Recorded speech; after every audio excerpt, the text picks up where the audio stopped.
Chapter 81. I'll take this commission. You can inform S.H.I.E.L.D. to transfer the money now. After that, Rog left the office directly with the Flying Thunder God and came to the roof of a building near Abomination. Looking down from the top of the building, Abomination was like a rampaging beast, constantly destroying and attacking the streets. Although the soldiers around him were doing their best to attack Abomination, they did not cause any harm to Abomination. Instead, they made Abomination more violent. In other words, he was more excited. Looking at the pedestrians fleeing around him and the soldiers who were nervous but could not retreat, Abomination couldn't help laughing wildly. This perfect body. This powerful strength. This feeling of dominating everything. This is the future I really want. I am God. Just as Abomination was fantasizing about the beautiful scene in the future, a liquid bullet hit his right face like lightning, leaving a visible scar on his face. Water release water iron cannon technique. The one who launched the attack was none other than Rog, who had just jumped from the top of the building.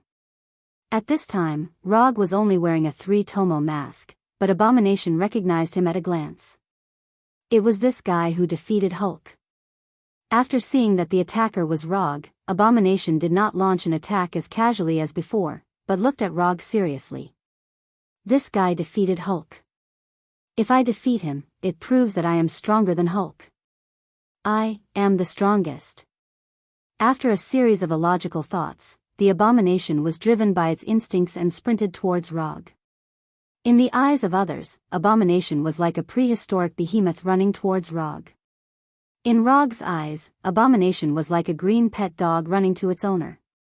10 meters, 5 meters, 3 meters, 1 meter. When Abomination came to a meter in front of him, Rog threw the flying Thor kunai in his hand very casually.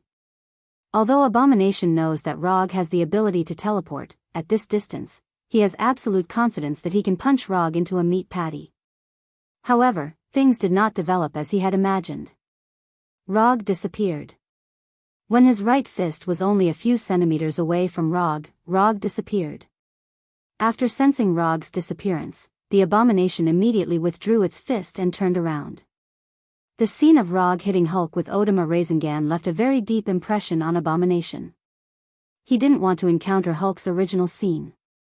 Abomination was not like Hulk, personally experiencing the power of Odama Rasengan, because Rog did not use Odama Rasengan at all. After turning around, Abomination saw Rog in the flying Thor kunai that had just been thrown out by Rog. Before he could realize what had happened, the scene in front of him changed in an instant.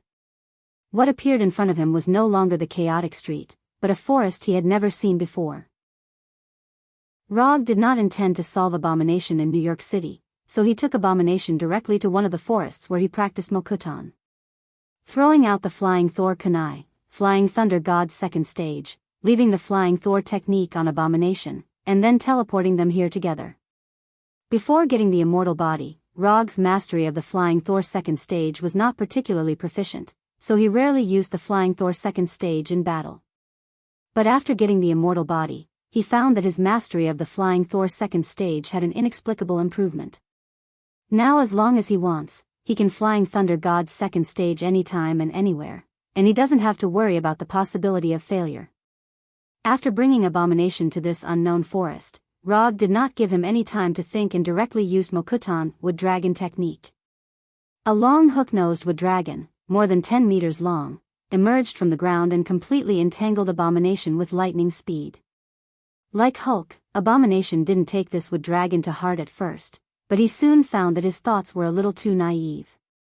Don't struggle, unless I'm willing to let you out, you can't break free. After saying that, Rog also let the wood dragon bite Abomination hard. Although this will not cause any harm to Abomination, Rog still did it. For no reason, just to provoke Abomination. His physical strength was rapidly disappearing uncontrollably, and the wood dragon was getting tighter and tighter. It wasn't until this time that Abomination finally understood why S.H.I.E.L.D. had entrusted Rog to capture Hulk. In terms of results, Abomination's speculation was correct. But in terms of the actual situation, Hulk was a little worse than he is now. After all, what Hulk enjoyed at the beginning was not the wood dragon technique, but one Odama Rasengan after another. I won't talk nonsense with you. I have a contract scroll here. After signing it, you will be my psychic beast. When I need you, I will summon you to come out and fight for me. In return, you will have a certain amount of freedom and will not be hunted down by S.H.I.E.L.D. and General Ross. Rog took out the psychic blood contract scroll that the system gave him last time and opened the side that needed to be signed. Sign your head. Although Abomination didn't know what a psychic beast meant, he knew very well that this blood contract must not be signed. Signing it would be worse than death. Whether you like it or not, you have to sign it today. As soon as his voice fell, Rog increased his chakra output and accelerated the speed at which the wood dragon absorbed Abomination's physical strength. It didn't take long for Abomination, who was originally active as if injected with stimulants, to become extremely weak, and his whole body exuded a dying aura. When the wood dragon left Abomination, the nearly 4-meter-tall Abomination fell forward uncontrollably, making a low sound of falling to the ground. I'll ask you again, are you going to sign it or not? Even though the Abomination couldn't even stand up, he still expressed his opinion clearly. Although Rog can directly control Abomination to sign a contract with Sharingan, this is not a long-term solution after all, and he can't pay attention to Abomination's situation at all times. So he decided to solve all the problems at once. Wood release, wood puppet technique. A 5-meter-tall wood arhat emerged from the ground, and then came in front of Abomination, and beat Abomination violently. Time passed little by little. After being deeply touched by Wood Arhat's iron fist of love, Abomination used the fingers of his right hand to touch some of the green blood flowing out of his body, and seriously wrote his name on the blood contract scroll.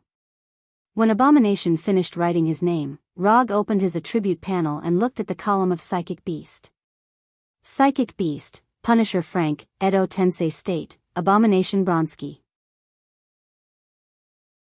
Chapter 82. Looking at the information displayed in the property panel, Rog nodded with satisfaction, and then said to the Abomination lying on the ground, "From now on, you are my summoned beast. Under normal circumstances, I won't restrict your freedom, but you'd better control your temper and don't make trouble everywhere. In addition, when I summon you, you'd better listen to the arrangement. Someone will come to you later, and he is also my man. As for whether you two plan to live together or live separately, it's up to you. Finally, a warm reminder, don't try to escape. If I find out, I'll let you have a good talk with Makijin and let it correct your wrong ideas." After explaining, Rog returned to his office with the Flying Thunder God, and then informed Punisher to go to the forest to pick up the Abomination. The matter with the Abomination has come to an end for the time being. As long as S.H.I.E.L.D. sends the reward, the commission will be completely completed. He now has a total of 73 ninja coins unspent. If he adds the 30 ninja coins entrusted to him, his unspent ninja coins has once again returned to the 3-digit level. With the Sage Body and the 2 accompanying would release ninjutsu, his need for ninjutsu has further decreased. Whether it is attack or control, he now has enough means, and for the time being, there is no lack of firepower or control skills. After thinking about it, he opened the exchange page of the system and focused his attention on the basic ninjutsu on the first page of the exchange page. Transformation Jutsu. One of the 3 ninjutsu taught by the ninja school, the basic of the basic ninjutsu. Ninjas who don't know transformation jutsu are not even qualified to graduate from the ninja school. But it is such a basic ninjutsu that Rog has never exchanged. Clone jutsu, he only exchanged for substitute jutsu, and he also studied substitute jutsu to the extent of instinct. He will definitely not exchange for clone jutsu. He already has shadow clone jutsu, and exchanging for clone jutsu is purely a waste of ninja coins. Compared with clone jutsu, transformation jutsu is undoubtedly much more practical, and the future improvement may be greater. When the shape-shifting technique was unleashed to its limits, it could even cause the chakra primogenitor to reveal a flaw in an intense battle. Just as Rog was thinking about whether he should exchange for the shape-shifting technique, he received a transfer message on his phone. It was a transfer of $100 million. At the same time when the mobile phone received the transfer information, the commission in the system became completed, and the 30 ninja coins were transferred to his account. Transformation jutsu only costs 30 ninja coins, so he finally exchanged for this ninjutsu that may play a great role in the future. Transformation technique. By condensing chakra to change one's appearance, one would be able to transform into someone else. Ordinary methods would not be able to see through it. Other than turning into other people, they could also turn into animals or objects. Whether it was transforming into a human, an animal, or an object, it was only a change in appearance, not a change in essence. This meant that even if he transformed into Hulk's appearance, he would not have the same physique and strength as Hulk. For special agents or spies, the transformation technique could be considered a rare divine skill. But for Rog, who likes to fight head-on, the biggest meaning of the transformation technique is to confuse the enemy. After confirming the chakra operation of the shape-shifting technique, he began his first shape-shifting technique. Bang! When the white smoke dissipated, the person sitting on the chair became Natasha, who Rog had just seen. Just by looking at the appearance, there is no problem. But this jutsu is a bit too weak. The effect of the jutsu will be lifted if I endure a little bit of a violent attack. It is enough to scare people. As for the rest, Rog stopped the messy thoughts in his mind and lifted the effect of the shape-shifting technique.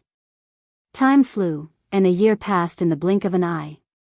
During this year, Rog continued to receive some commissions from time to time as usual to earn some ninja coins for himself.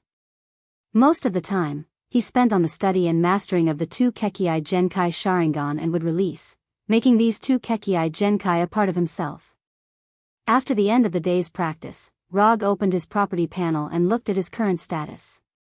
Host, Rog profession, ninja talent, no seal technique, 7 attribute chakra Kekkei Genkai, 3 Tomo Sharingan, would release physique, Senja body, Senja Hashirama, ninjutsu, substitution jutsu, body flicker jutsu, hold jutsu, shadow clone jutsu, flying thunder god, level 2, chakra perception, Rasengan, self-taught, Odama Rasengan, self-taught, summoning, transformation would release, would dragon technique, would human technique lightning release, Chidori, Chidori sharp spear, Chidori flow fire. Release, grand fire annihilation water release, water iron cannon genjutsu, dark walk sharingan genjutsu, false memory taijutsu, strange strength chakra mount, one tail summon beast, Punisher Frank, Edo Tensei, abomination Bronski unconsumed ninja coins, 256 ninjutsu hasn't changed much, it's still the same ninjutsu from a year ago. In terms of ninja coins, he didn't accept many commissions this year and only earned more than 100 ninja coins. Rog originally intended to let Punisher and Abomination accept the commission together, but he found that the system perfectly avoided this loophole. If he didn't accept and execute the commission himself, the system wouldn't pass it at all. Even if he accepted the commission and arranged Punisher and Abomination to do it, the system would cancel the commission that has passed the judgment and deduct 5 ninja coins from him. After losing a few ninja coins, he decisively dispelled the idea of being lazy and honestly performed the commission himself. Among them, the biggest change is the amount of chakra he has. According to his judgment, with the Senja body, he should be able to get more than 100 calories of chakra after 1 year of practice. But he found that he somewhat underestimated the Senja body from Hashirama. In the past year, his chakra amount has successfully increased from 102 calories to 300 calories. Then, the system changed the measurement unit of chakra amount to tail. As for the current chakra amount, it's equivalent to a Chibi Shikaku's chakra amount, or Kyubi Karama's chakra amount or Jubi's 1 tail. He can't judge for the time being. The increase in chakra amount also brought another benefit. The power of the ninjutsu he can use now is far beyond the power of a year ago. In other words, he was now even stronger than before. Chapter 83. Although he now has 256 ninja coins, Rog doesn't have any ninjutsu or items that he particularly wants to exchange for. Even the commission scrolls that he usually consumes the fastest, he still has 5 of them, so he won't have any need to exchange for them in a short time. Just as he was considering whether to continue to expand his business scope, he received a call from Frank the Punisher. Since turning Abomination into his own psychic beast, Rog has formed a team with the 2 of them and asked them to collect some more peculiar metals outside. At the same time, he asked them to occasionally act as messengers of justice and maintain social security in the United States. Simply put, he asked them to find trouble with the local gangs from time to time, to maintain justice and generate income for the firm. Because of their hard work, the firm's operating income has improved significantly, and even attracted the attention of the IRS. If it weren't for S.H.I.E.L.D's silent suppression of this matter, Rog would have been invited to tea by the tax bureau early in the morning. Of course, in return, Rog finally had an informal meeting with S.H.I.E.L.D's director, Nick Fury, and reached a consensus on certain issues. "My lord, we found the hammer that fell from the sky that you were talking about." As you expected, S.H.I.E.L.D's people found the hammer and built a simple research base around the hammer. The hammer the Punisher was talking about was Thor's Mjolnir. Although Rog knew that Thor's hammer would appear in New Mexico, he didn't know when Thor's hammer would fall. So half a year ago, he took the simplest and most crude approach, that is, he sent both Punisher and Abomination to New Mexico and asked them to keep an eye on the situation there. Waiting really paid off. After hanging up the call from Punisher, Rog began to sense the flying Thor technique on Punisher. Thor, we're finally going to meet, I hope you can bring me some unexpected surprises." When Punisher ended the call with Rog, a strong man with long blonde hair suddenly broke into the research base, quickly knocked down the guards in the base, and quickly approached Thor's hammer in the middle of the research base. This guy is good. Obviously, he has received professional combat training. The guards inside can't stop him. The speaker is Abomination Bronsky, who is nearly 4 meters tall. At this time, Abomination has no previous fierce and arrogant attitude. After signing a psychic contract with Rog, Abomination escaped several times, but the results of the escape were not good. The best escape result was that he even saw the border of Canada. At that time, Abomination was trained by the combination of Wood Arhut and Wood Dragon for a whole month, and then he completely gave up. "This is S.H.I.E.L.D's business, we don't have to do anything. We have to make sure that the hammer is not taken away." The Punisher also noticed Thor, who was rampaging in the research base, but he didn't take Thor seriously. Although Thor showed superb combat skills, in Punisher's view, he is at the same level as S.H.I.E.L.D's elite agents. Without his divine power, Thor really has nothing particularly noteworthy. Not only does he not have the power of Thor, but he doesn't even have the super strength and physique that an Asgard should have. Just as Thor invaded the research base, several lightning bolts suddenly flashed in the dark night sky, followed by heavy rain. "One person go to the commanding heights, bring a weapon." At this time, the person in charge of this research base is none other than Agent Coulson. Although Thor's invasion caught S.H.I.E.L.D. by surprise, S.H.I.E.L.D. is a professional agent agency after all. The entire base instantly entered a state of alert, and more agents were chasing Thor. "What's the situation?" After issuing the order, Coulson came to the command room and asked. The hammer emitted a huge amount of electromagnetic waves. The system can't record it. The equipment can barely maintain it. The interference from this thing is too great. After listening to the report, Coulson took out the walkie-talkie and said, "Barton, talk?" "Sir, do you want me to stop him? Or do you want to send more people to kill him?" Barton stood in the basket of a crane and said calmly while pulling the composite bow in his hand. "Wait for my order." Coulson did not issue an order to attack and walked quickly in Thor's current direction. After knocking down all the S.H.I.E.L.D. agents on the road, Thor finally came to the center of the research base, only a few meters away from Thor's hammer. Looking at Thor's hammer, Mjolnir, who has been with him for more than 1,000 years, a gratified smile appeared on Thor's face. "As long as I can lift Thor's hammer again, I can regain the power of Thor.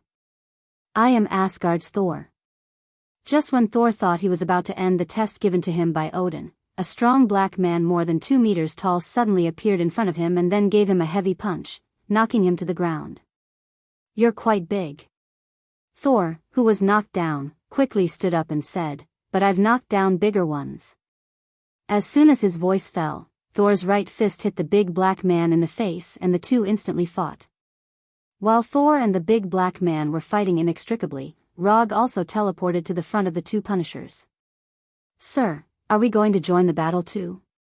Abomination immediately asked after seeing Rog appear. Although he had been severely trained by Arhut and Wood Dragon for a month, Abomination was still the same Abomination who was eager to fight. But before the battle, he would ask for Rog's permission. "No, I'll take care of things here. You can continue with your previous entertainment activities." The entertainment that Rog mentioned was the work of the Punishers and Abominations to generate income for the firm.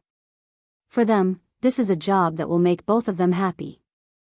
Regarding Rog's arrangement, the Punishers and Abominations had no objection and left immediately. Looking at Thor, who was hugging and rolling with the big black man in the mud, Rog silently used chakra to perceive Thor's state.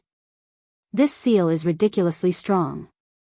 Thor doesn't seem to have much problem on the surface, but in his body, there is an incredibly powerful seal.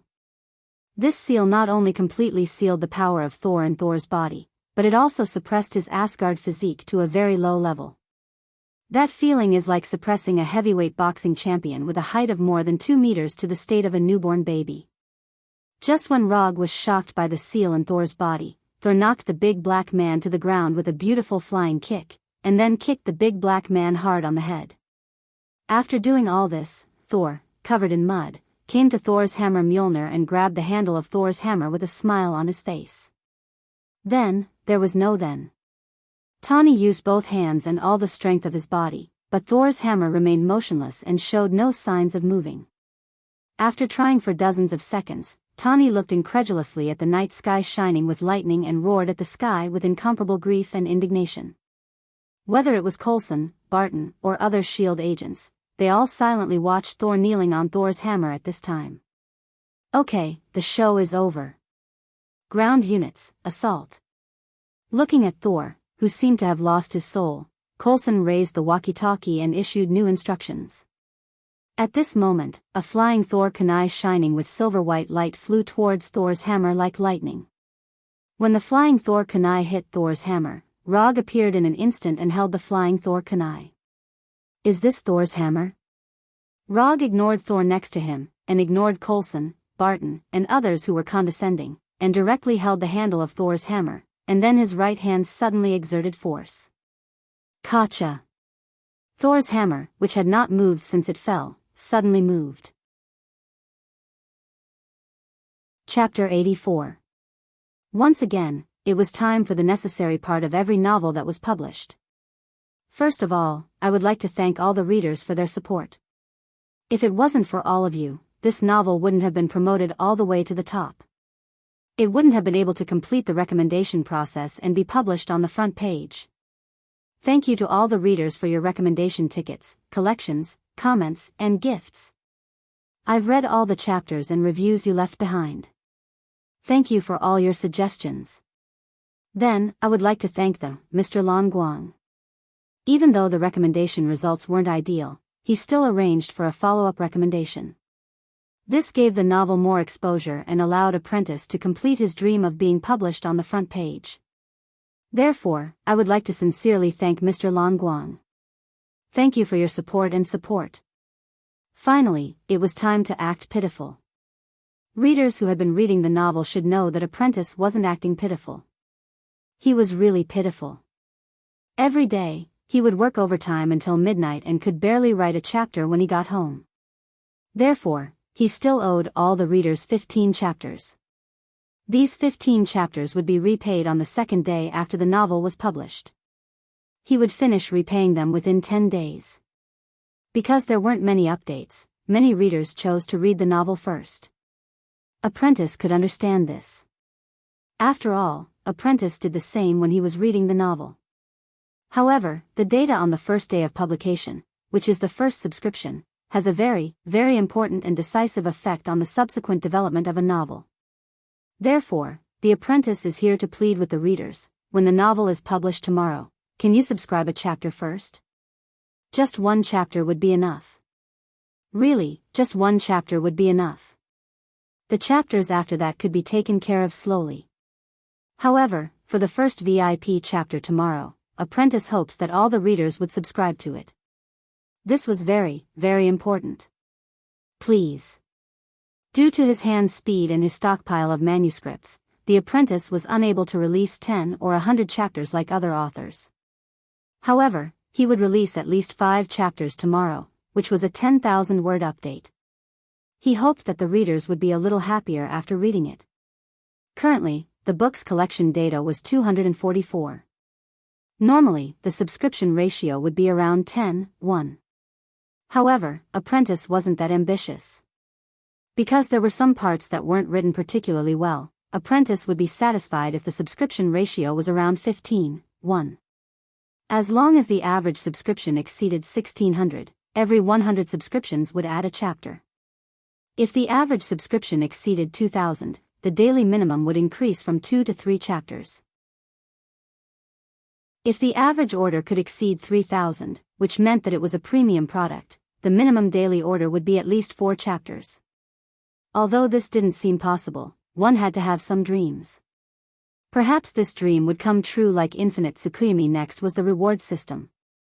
For the time being, every division master would be rewarded with 1 chapter, which was 10,000 rewards plus 1 chapter. Finally, I'll sell my misery to the readers. The 24-hour subscription result was very, very, very important. Even the readers who were reading books hoped that they would be able to subscribe tomorrow.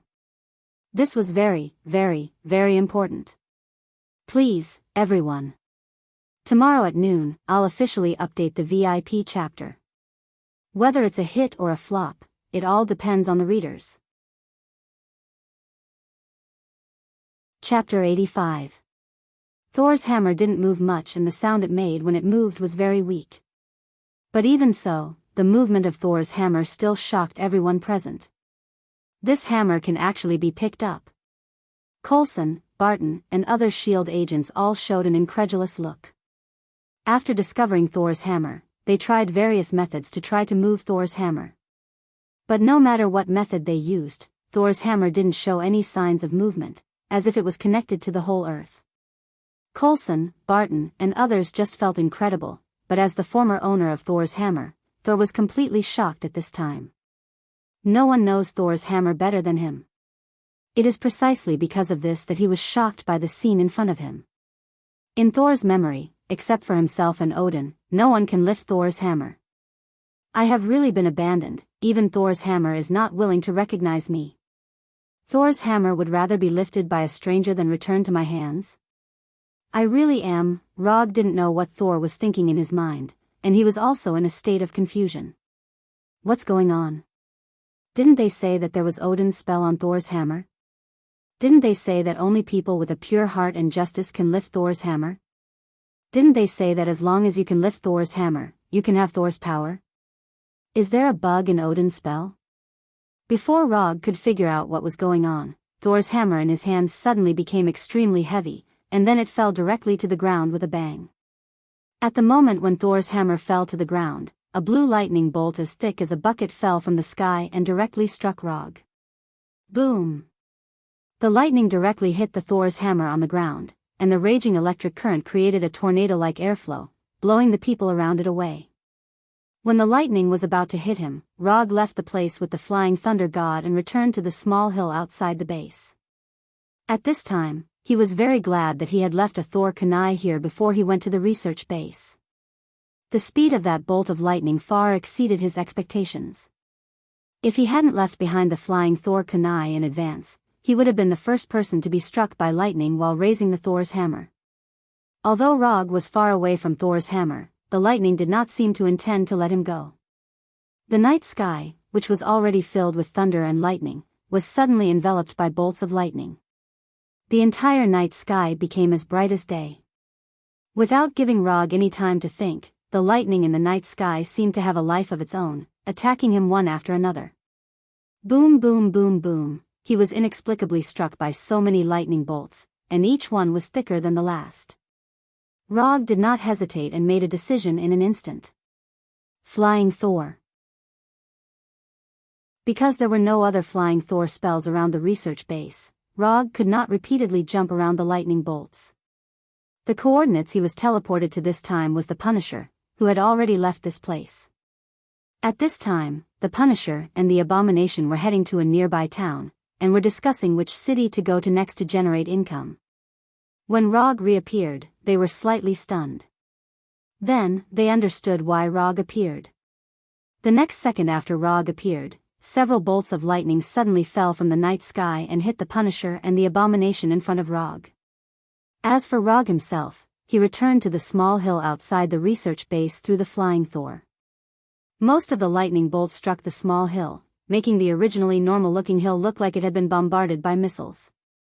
As for the remaining lightning bolts, they struck the Punisher and the abomination. One of them had a body of filth, and the other had thick skin, so Rog was not particularly worried about the condition of the two of them. After confirming that there were no more lightning bolts in the night sky, he pulled out the flying Thor kunai from the ground, and then slowly walked towards the research base. Don't touch things that don't belong to you, or you'll be struck by lightning. Although Rog had not yet figured out what happened just now, he had already made up his mind to not touch the Thor's hammer for no reason. And in the short period of time when he mentioned the Thor's hammer, he felt as if he was being watched by a great existence. But he was not sure if this gaze came from Odin, the father of the gods, or from an existence he did not know for the time being. Anyway, no matter what, Mjolnir was currently on his list of things that he should never touch unless absolutely necessary. After coming to the research base again, Rog enjoyed the warm hospitality of S.H.I.E.L.D. More than a dozen heavily armed guards raised their weapons and aimed at his head. Don't do anything stupid, just inform your supervisor Coulson directly.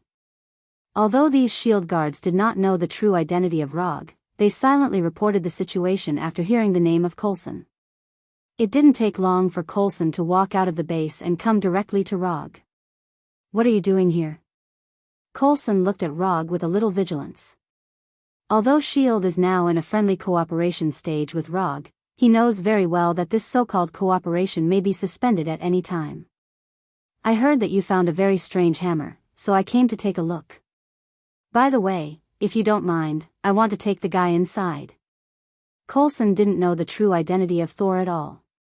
They just thought of Thor as a secret agent of a certain country. As for why this secret agent took the risk of robbing the hammer, they haven't figured it out yet. At this time, Thor is being held in a temporary interrogation room. He is covered with mud and is in a complex state of loss and shock. Loss is because he found that he had lost the recognition of Thor's hammer and lost the hope of becoming Thor again and returning to Asgard. Shock is because he found that Thor's hammer can be lifted by a Midgardian, that is, an Earthling, which is something that even Asgard people can't do. If Rog hadn't been attacked by lightning, Thor would have even thought that Thor's hammer had found a new master for himself. Just when Thor was full of doubts, Loki in a handsome suit suddenly appeared in front of him. Loki, why are you here? Seeing his brother suddenly appear in front of him, a look of hope appeared on Thor's face. I came to see you, Loki said in a low tone. What's the matter? Is something wrong with Jotunheim? Let me explain to my father. Thor said in a hurry. He had never been so eager to see his father. But Loki's next words immediately made him fall into the abyss of despair. Father is dead. Chapter 86. Loki's words were like a bolt from the blue, striking Saul's body, causing him to be completely stunned. Father is dead? Odin, the father of all gods, is dead? Then, uncontrollable sadness and annoyance welled up in his heart. What? Thor asked in an extremely sad tone. Banishing you, coupled with the threat of war, made him unable to bear it any longer. Don't blame yourself, I know you love him, I want to tell him, but he won't listen. Listening to Loki's words, Thor couldn't help but shed tears from the corners of his eyes. Knowing that you can no longer lift Thor's hammer, but still putting Thor's hammer beside you, this is too cruel. The burden of the throne now falls on me. Then can I go home? Thor asked in a pleading tone that he had never used before. The condition of the armistice agreement is that you must be banished. Yes, but we can find a way. Mother also forbids you to go back. Although they grew up in the same family, it has to be said that in terms of IQ, Thor is suppressed by Loki. But this is also where Loki's talent lies. After all, people with too low IQ can't become the god of trickery. See you never, brother. I'm sorry. No, I'm sorry. Thank you for coming. After completely fooling Thor, Loki left the interrogation room with satisfaction and came to the vicinity of Thor's hammer. After a friendly exchange, Coulson finally agreed to let Rog take Thor away. Just as they were heading to the interrogation room, Rog saw Loki trying to lift Thor's hammer. "That guy is trying to lift Thor's hammer, aren't you going to do anything about it?" At this time, Loki was in a state of magic invisibility, and the surrounding shield staff did not notice his existence at all. "Which guy?" Coulson followed Rog's gaze, but he saw nothing. "It's that guy in a suit with black hair." Although Rog had never seen Loki before, he was 100% sure that the person who was trying to lift Thor's hammer was Loki. "Forget it, there's no point in telling you." After saying that, Rog went straight to the aisle near Thor's hammer and said to Loki below, "You're Thor's brother, right? I think it's better if you don't lift Mjolnir. You'll be struck by lightning if you do." Loki didn't expect that someone would be able to see through his invisibility spell. What surprised him even more was that Rog actually knew about his identity and Thor's hammer. "Who are you?" Loki withdrew his hands and silently put them into his suit jacket, ready to pull out the dagger at any time. "My name is Rog, I'm a ninja." "Ninja? What kind of occupation was this?" Loki thought that Rog was a sorcerer like himself, so he could see through his invisibility spell so easily. In the eyes of Coulson and others, Rog seemed to be talking to the air at this time. But as an experienced agent, Coulson immediately reacted and quietly arranged for shield staff to scan the environment near Thor's hammer. After looking at Rog carefully, Loki didn't say a word and turned away. A strange guy came out of nowhere, and he didn't look strong at all. He was a low-level existence that didn't need to be cared about at all. Rog didn't stop Loki from leaving, but silently observed the energy around his body that couldn't be detected by the naked eye with Sharingan, and memorized the way this energy worked that he had never seen before. "Is this Asgard's magic? Interesting." When Loki's figure completely disappeared, Rog turned to Coulson and said, "That guy is gone." Next, it was a routine release procedure. The only thing worth noting was that when leaving the research base, Thor silently took a notebook placed on the table. "I didn't expect you to have talent in this area." Shield staff didn't notice Thor's little move at all, allowing him to easily take away the notebook that belonged to Dr. Jane Foster. "Why can you lift Mjolnir? And, why did you come to save me?" "These questions, I'll answer you later. What you need now is to change into clean clothes and solve your food problem by the way." More than an hour later, in a 24-hour chain restaurant in Anticapuant, Rog, Thor, and Dr. Jane Foster looked at each other and maintained a strange silence. "Who are you?" Thor took the lead to break the silence. "My name is Rog, I'm a private detective." Rog didn't say that he was a ninja, because if he said that he was a ninja, he would have to explain what a ninja was later. This would make the topic more complicated. Private detective? Obviously, whether it was a ninja or a private detective, Thor didn't understand either. You can understand it as a person who gets paid and then helps others solve their problems. Rog explained simply. "I see, it's similar to mercenaries." Although Asgard didn't have a private detective, there were mercenaries, so Thor quickly understood the profession of a private detective.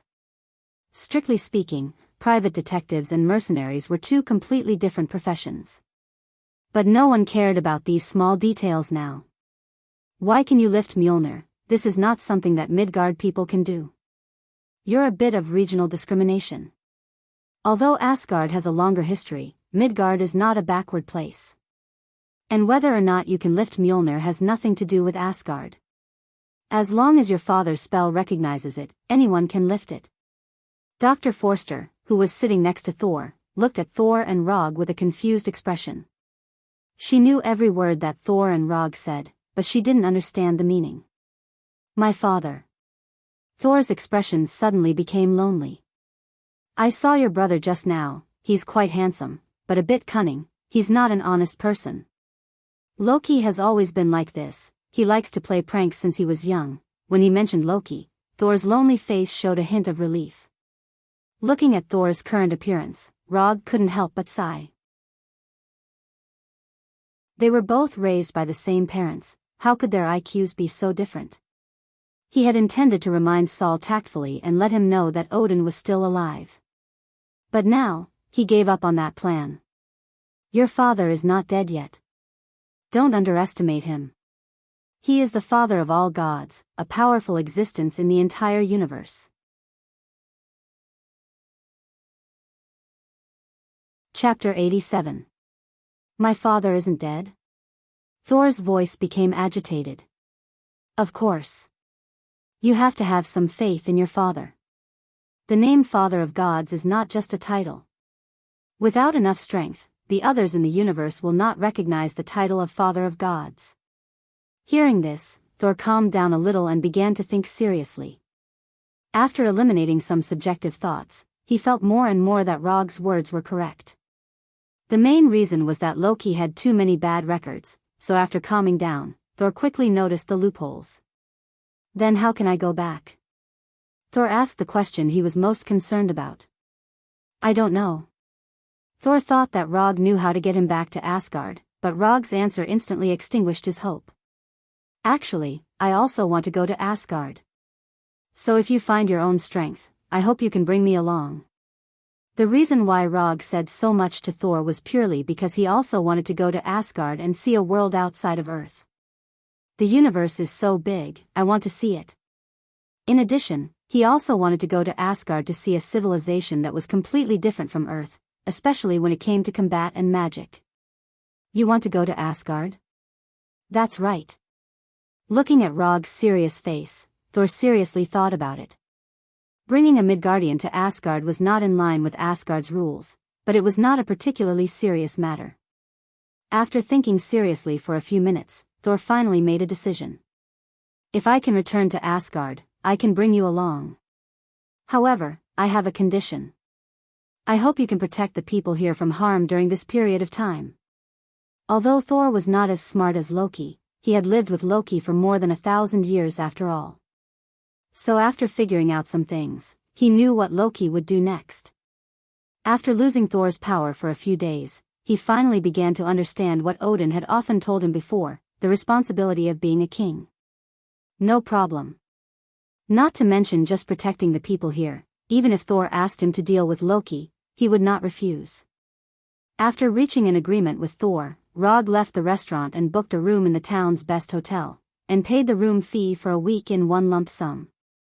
Rog wanted to book a room for Thor, but after thinking of Thor's Dr. Jane Foster, he silently gave up the idea. With Thor's appearance, even if he was unfamiliar with the place and had no money, he would never live on the streets. After all, this kind of man with a strong body, handsome face, and long blonde hair was very popular with the opposite sex in this country. In the next few days, Thor stayed with Dr. Jane Foster, teaching Dr. Jane Foster about the universe, and at the same time, trying to learn about the Earth. In the evening, Thor usually stayed with Dr. Jane Foster.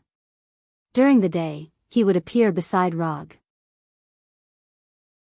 Although he had lost the power of Thor that he was proud of, and Asgard's innate strong physique had been suppressed to the level of ordinary people, Thor did not sink because of this. It was because he was now in the weakest period of his life that he needed strength more. Although he did not have the strength of the past, Thor quickly adapted to his current state and showed the fighting qualities that a top warrior should have. That punch just now was good, as expected of Asgard's former Thor. In order to make the battle more fair, Rog did not use chakra, nor did he open Sharingan. Your fighting skills are also very good, and there are not many people in Asgard's royal guards who can have your skills. While Rog and Thor were learning from each other, Thor's friends, 3 warriors of Sengoku and Sif came to Earth with the help of Heimdall. If possible, Sif and others would not want to go to Earth in a way that violates the king's orders. But there is no other way, who told Loki to sit on the throne of Asgard now. The huge energy of Bifrost connecting the two worlds not only attracted the attention of S.H.I.E.L.D., but also Rog's attention. That thing just now should be Bifrost, it looks like someone is looking for you. Rog pointed to the funnel-like spiral cloud in the distance. Yes, it's Bifrost that is teleporting. Thor's eyes instantly became serious, looking at the spiral cloud in the distance with a dignified expression. Thor thought that the person who came this time was sent by Loki, but when he saw that it was Sif and others who were teleporting, the dignified expression on his face disappeared in an instant. In Asgard, in addition to his parents and Loki, he trusts the three warriors of Sengoku and Sif the most. However, before he had time to talk to Sif and others, Bifrost opened again, sending the real enemy over. At the end of Bifrost's second teleportation, Rog used Chakra's perception to perceive the target of the teleportation. This almost sheet-like energy intensity is worthy of the destroyer specially built by Odin. Get ready for battle, the destroyer is here. Rog silently reminded Thor. When the flying dust raised by the teleportation gradually dissipated, Coulson and others, who had rushed over, finally saw the true appearance of the destroyer. Is it a robot made by Stark? I don't know, that guy wouldn't tell me anything. Coulson took the handheld loudspeaker from the shield agent next to him, came to the destroyer, and said loudly, "Hello, your weapons and equipment are not registered, please identify yourself immediately." The advancing destroyer stopped silently after hearing Coulson's words, and then opened the armor on its face. Just when Coulson and others thought that the destroyer would identify itself according to their request, they saw the flame-like orange-red light shining on the destroyer's body. Then, there was a powerful high-temperature beam of light. Boom! It only took a few seconds for the destroyer to blast the shield vehicle in front of him into wreckage, and then he walked straight towards the town. Meet the enemy outside the town, you should know better than me what kind of power the destroyer has. If we fight in the town, even if we win, the town will probably be gone. Sensing the power of the high-temperature beam just fired by the destroyer, Rog turned to Thor and said, "We are responsible for stopping the destroyer, you are responsible for evacuating the town's residents." Thor did not refuse Rog's suggestion to meet the enemy outside the town, but he did not intend to let Rog participate in this battle. This is Asgard's business, and it should be solved by Asgard's people. No, the weak guy is responsible for evacuating the residents. You are the weakest here, so you are responsible.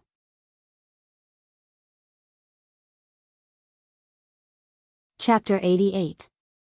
The weakest guy was in charge of evacuating the town's residents. Thor had lived for more than 1,000 years, but this was the first time he had heard someone say this to him. I like this guy, ha ha ha. Volstagg, one of the three warriors of Sengoku, patted Thor on the shoulder, then put his axe on his shoulder and laughed as he walked out of the town. Being weak is a sin. You can slowly get used to this now. Fandral, one of the three warriors of Sengoku, did not laugh like Volstagg, but he turned his head and gave Thor a look that said, "You know what I mean." As for Hogg, he did not say anything. He just sighed silently, then took the warhammer in his hand and followed Volstagg, who was the first to leave. Sif had wanted to fight the destroyer with the three warriors of Sengoku, but after seeing Thor's helpless expression, she decided to stay and evacuate the town's residents with Thor. After saying this, Rog used the body flicker technique to leave the town.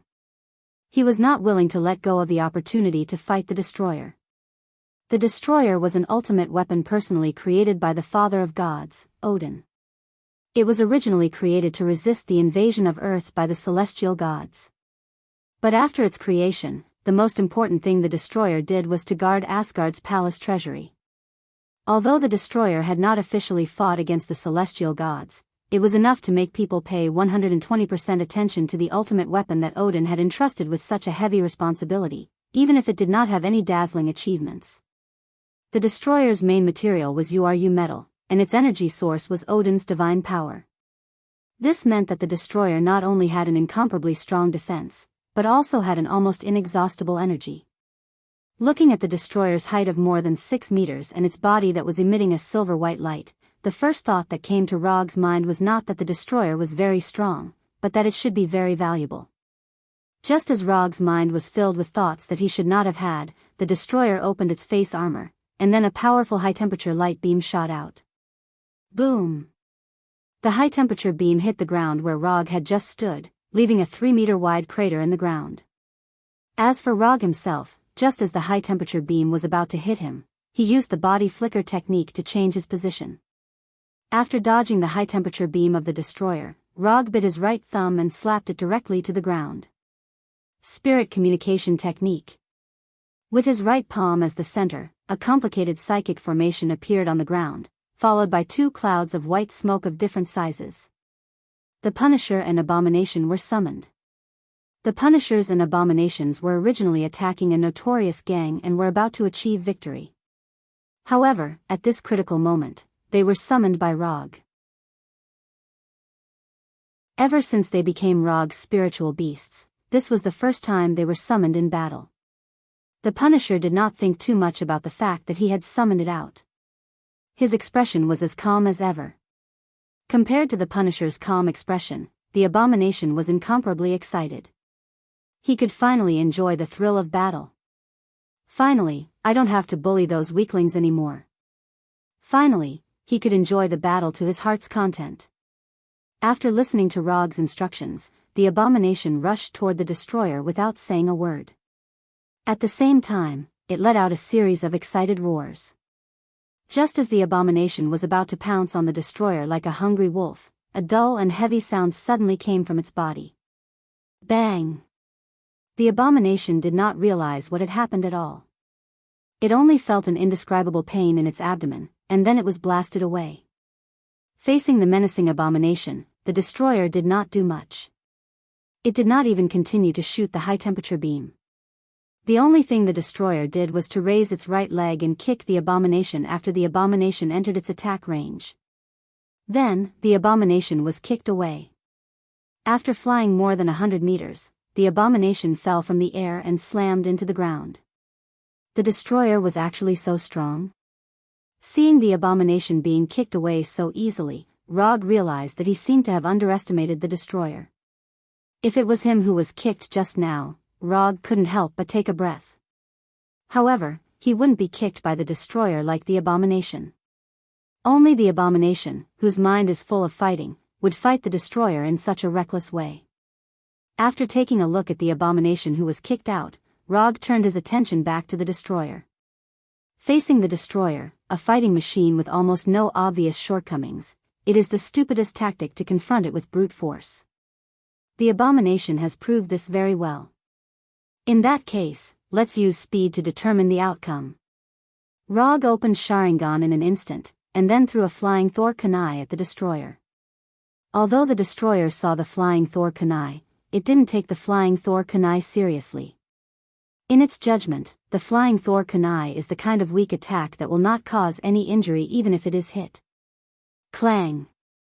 The flying Thor kunai hit the destroyer's chest without any suspense, making a crisp sound of metal collision, and then bounced away.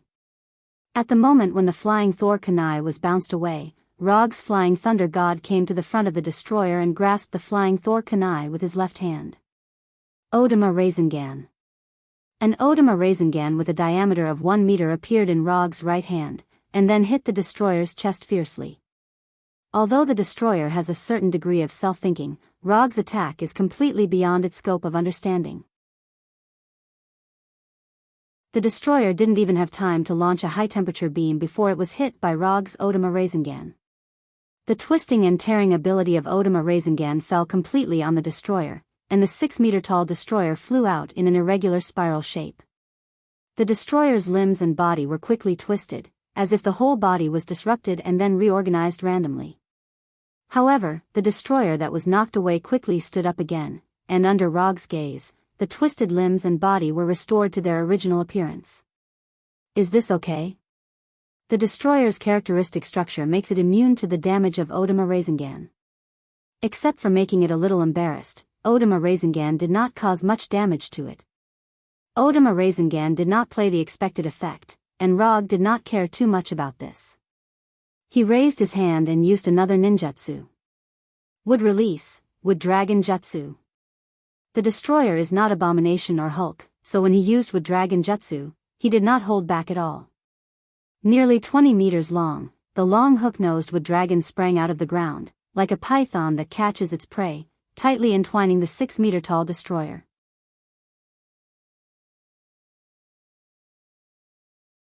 Chapter 89. It was the same entanglement effect, but when the wood dragon entangled the destroyer, it was obviously more strenuous than when it entangled the Hulk and the Abomination. This also caused Rog to have to increase the output of chakra of the wood dragon technique. The destroyer was more difficult to deal with than the abomination and the Hulk because there was no such thing as physical strength in the destroyer. Therefore, the longer the destroyer was entangled with the abomination and the Hulk, the less physical strength they had.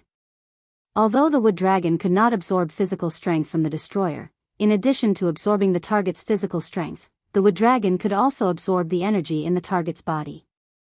However, when the wood dragon began to absorb the energy in the destroyer's body, an unexpected scene happened. The wood dragon successfully absorbed the energy in the destroyer's body, but as soon as the energy from Odin was absorbed, the nearly 20-meter-long wood dragon burned. In an instant, the hook-nosed wood dragon turned into a fire dragon. This sudden flame not only exceeded Rog's expectations but also caused the three warriors of Sengoku behind him to look at each other.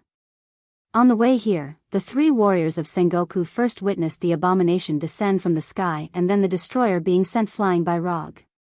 When they finally arrived at the battlefield where Rog and the destroyer were fighting, they saw the wood dragon entangling the destroyer instantly turn into a fire dragon.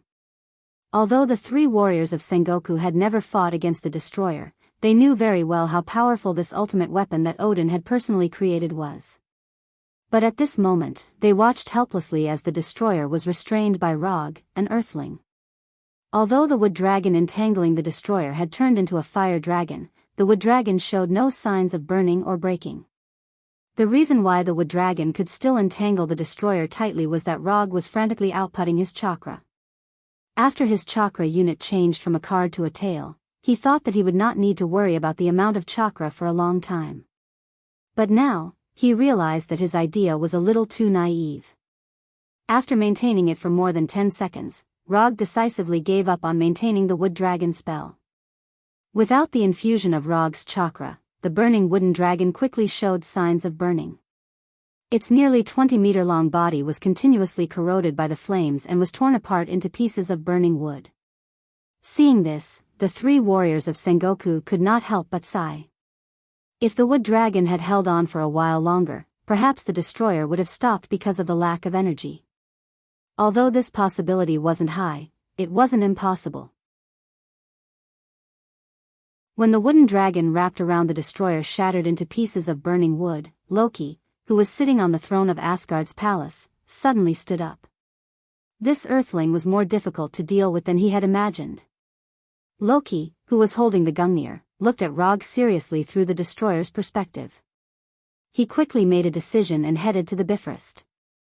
Without the entanglement of the wood dragon, the destroyer also regained its ability to move. Just as the destroyer was about to use the high-temperature light beam to eliminate Rog, the obstacle, Rog in front of it silently formed a seal. Forming seals was not necessary for Rog. It was just that in order to make the following scene more ritualistic, he decided to add such a link at the last minute. The moment Rog finished forming the seal, a huge wooden figure more than 25 meters tall crawled out of the ground like an ancient beast. Mokutan wood puppet technique. Looking at this huge wooden figure that was 4 times its height, the destroyer's self-awareness immediately made an extremely dangerous judgment. Since absorbing the energy in the destroyer's body would cause the wood dragon to catch fire, there was no need to use the wood dragon to absorb energy. If the advantage of the wood dragon spell was to control the target and absorb energy, then the advantage of the wood puppet technique was its extremely strong physical influence. Even if you have a body made of URU metal. Even if you have Odin's divine power as a source of energy. Today, I will definitely reform you. With a thought, the godlike wooden figure Arhat raised his fists. Boom boom boom boom boom, F***CK tactics and strategies, and F***CK combat skills. The bigger the fist, is the truth. Under Rog's control, the wooden figure Arhat seemed to have transformed into a bodhisattva praising the Gatling gun of Nanwu. Its fists were like 6 big, clean pipes that were spinning 3,600 times per second. Great compassion to the world, physical conversion to my Buddha. Da. Clearly under the scorching sun, the 3 warriors of Sengoku felt a chill from the bottom of their hearts. Is this guy really human? He must be an evil god that had transmigrated from a different dimension. How could this kind of person appear in Midgard? He should be conquering the universe, not staying in this weak chicken country where the average combat power is less than 5. At this time, Rog did not know what the three warriors of Sengoku were thinking. There was only one thought in his mind, and that was to blast the annoying silver-white human-shaped self-propelled armor in front of him into the block form that metal should have. The sound of missiles exploding continued to ring out, and the ground continued to vibrate with palpitating vibrations. Coulson and the others, who had first encountered the destroyer, also rushed over at this time. Then, like the three warriors of Sengoku, they looked at Rog, who was emitting a light blue light all over his body, with a shocked expression. In order to maintain the tyrannical and unreasonable influence of the wooden figure Arhat, Rog almost operated his chakra to the limit. Time passed little by little, and when the 25-meter-tall wooden figure Arhat finally stopped waving his fists, what appeared in front of them was a deep circular pit with a diameter of tens of meters. As for the originally majestic destroyer, its original appearance was completely unrecognizable.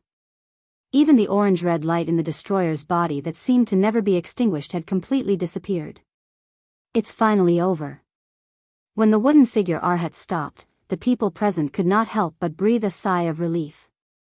After confirming that there were no energy fluctuations on the destroyer, Rog also ended the wooden figure technique and gasped for breath.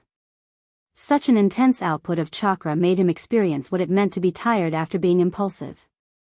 If it were not for the sake of maintaining his image, he would not even want to stand now. He just wanted to lie on the ground and rest.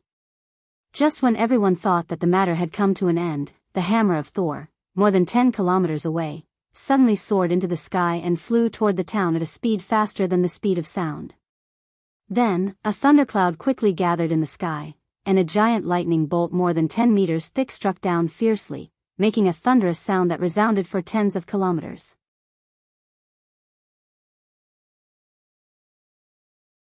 Chapter 90. After the giant lightning bolt, a powerful aura instantly enveloped the entire town. Even Rog and the others, who were a few kilometers away from the town, could clearly feel the godlike aura. Thor had returned. Sensing the powerful aura coming from the town, Rog revealed a puzzled expression. How could he retrieve Thor's power just by evacuating the townspeople? He didn't know what had happened, but he was sure that Thor had successfully retrieved Thor's power. He was even stronger than before he lost Thor's power. Thor's right hand gripped Thor's hammer, Mjolnir, and his clothes turned into Thor's armor. His red cloak fluttered even though there was no wind. Blue lightning bolts that were visible to the naked eye were swimming around his body like electric snakes. Sif and Dr. Forster couldn't help but smile when they saw Thor turn back into Thor. Sif was happy because the Thor she knew had returned.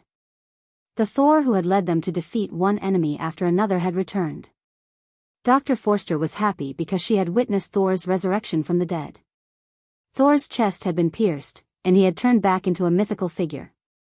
After regaining Thor's power, Thor wasn't as excited as he had imagined. Instead, he looked at Loki calmly. I thought you just wanted to prove that you were stronger than me, but now I realize that I don't know you at all. I can tolerate your usual pranks, and I can also overlook your usual excessive actions.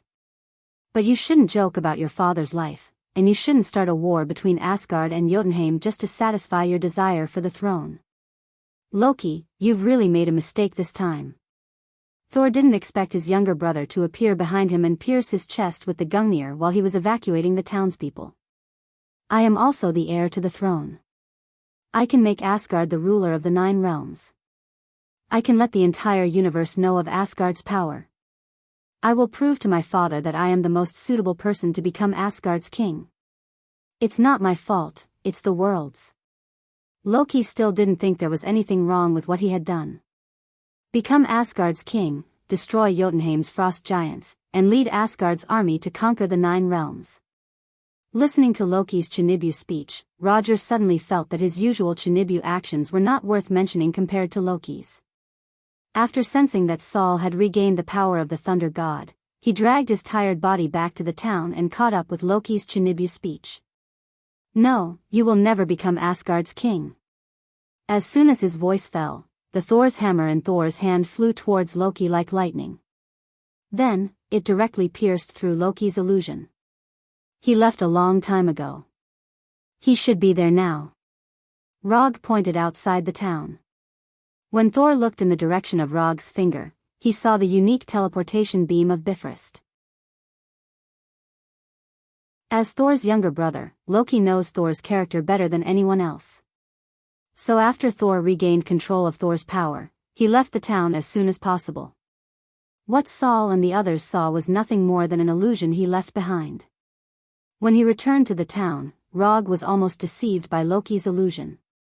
If he didn't open his Sharingan and observe carefully, he wouldn't have been able to see that it was an illusion. The one who controls Bifrost now should still be Heimdall. He can help us return to Asgard. Only the Guardian sword in Heimdall's hand can open Bifrost.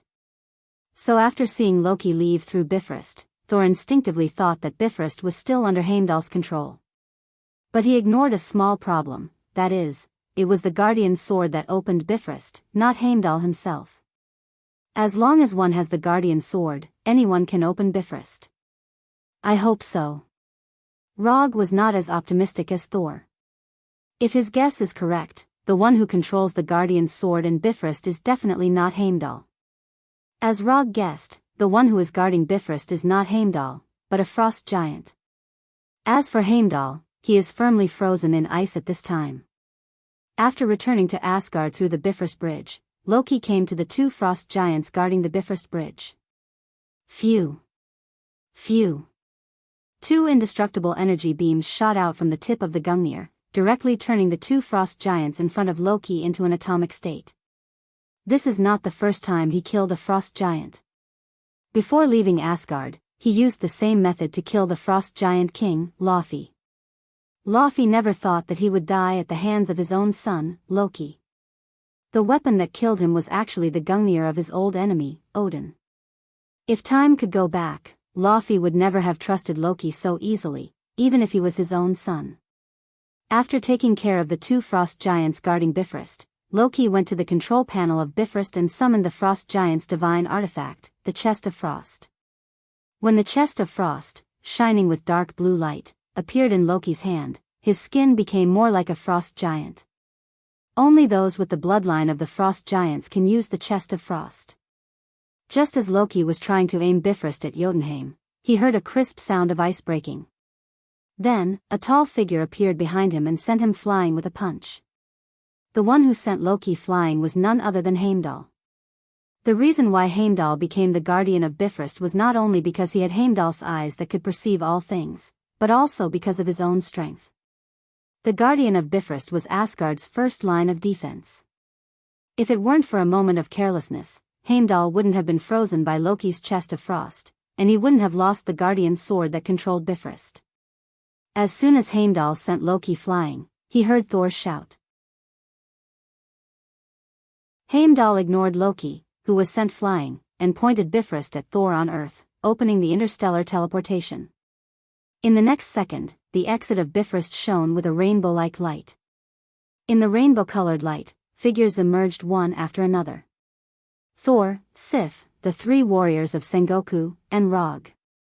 In the end, Thor fulfilled his promise and brought Rog to Asgard. They saw Heimdall on the control panel and Loki holding the Gungnir.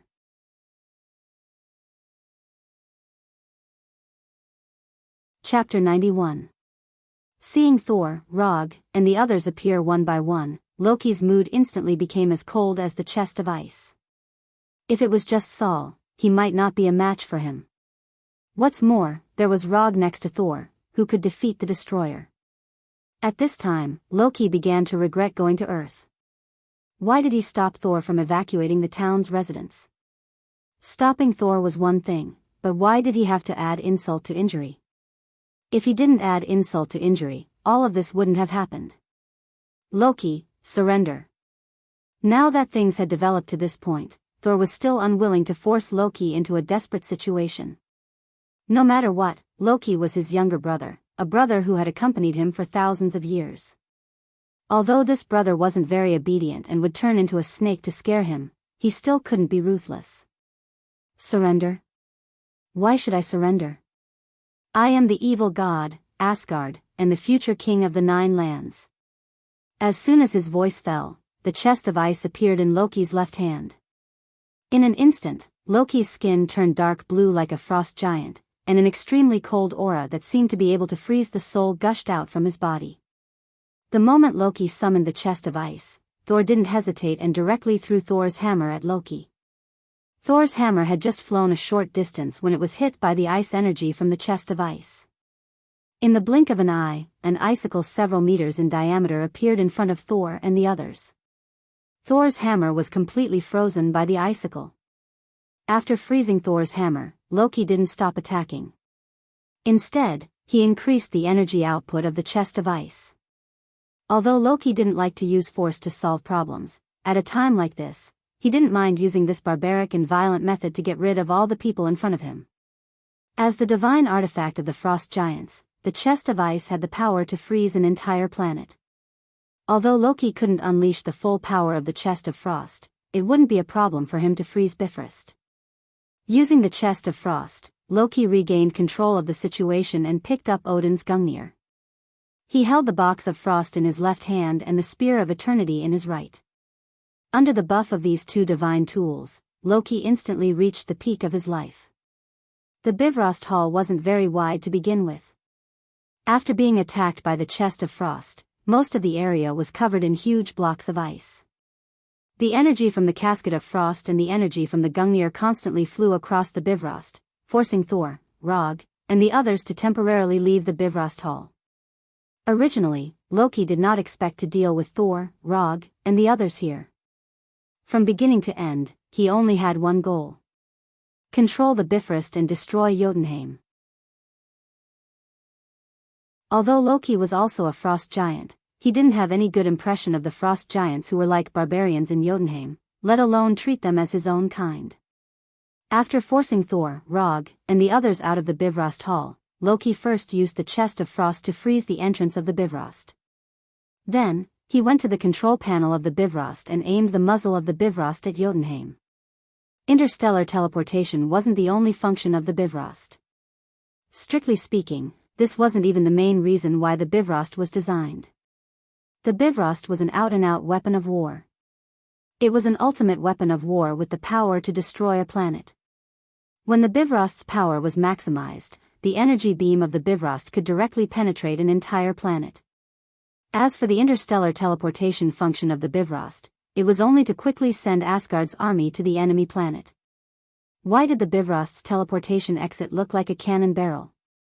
It was because the Bifrost was built according to the specifications of a war weapon. I didn't expect your brother to be more courageous than you. He destroyed an entire race just like that. How domineering. Rog didn't interfere in the battle between Thor and Loki. Even when Loki attacked him with the chest of frost and the Gungnir, he didn't have any intention of attacking Loki. The two of them had a conflict, so why should an outsider like him interfere? In the end, this was all a family conflict. Although the consequences of this family conflict were a little serious, no matter what, this was a family matter between Thor and Loki. Loki wasn't like this before. Is inheriting the throne really that important to him? Until now, Thor still couldn't understand why Loki wanted the throne so much that he didn't hesitate to sacrifice his life for it. After sighing silently, Thor began to summon Thor's hammer in the Bifrost. Under Thor's forceful summoning, the frozen Thor's hammer finally broke free from the shackles of the icicles and returned to his hand. I can't let Loki continue to make mistakes. As soon as his voice fell, Thor raised the Thor's hammer in his hand and slammed it into the Bifrost's deck. The energy of the Bifrost came from Asgard, and the deck was both a passage and an energy transmission channel. As long as the deck was destroyed, the Bifrost would lose all its energy supply, and naturally, it wouldn't be able to continue shooting energy torrents to destroy Jotunheim. Are you sure you want to do this? If you destroy the bridge, you won't be able to see Dr. Forster again. Rog silently reminded Thor. After hearing Roger's words, Saul's action of smashing the bridge paused for a second before he started again. Under Thor's full attack, the solid deck began to crack. As Thor continued to attack, the cracks began to expand, spreading like a spider web. Just as Thor was desperately attacking the Bifrost's deck, a golden energy beam flew out of the Bifrost and hit Thor like lightning, sending him flying. When Thor began to destroy the Bifrost's deck, Loki noticed this. So he broke the ice wall at the entrance of the hall and walked out with the box of ice and the Gungnir. Before Jotunheim was destroyed, he wouldn't let anyone destroy the Bifrost. He wanted to prove to everyone that he was the most suitable person to inherit Asgard's throne. After being sent flying by Loki, Saul quickly got up and leaped high into the air. "Forgive me, Loki." Seeing Thor jump and raise the Thor's hammer in his hand, Loki instantly read Thor's thoughts. Thor's hammer finally fell on the Bifrost's deck. Boom! An indescribable explosion of energy sounded, and a powerful energy storm instantly destroyed the Bifrost's deck. The Bifrost was destroyed. The energy storm destroyed the Bifrost Hall, causing the Bifrost Hall, which was already on the edge of Asgard, to fall directly into the endless starry abyss.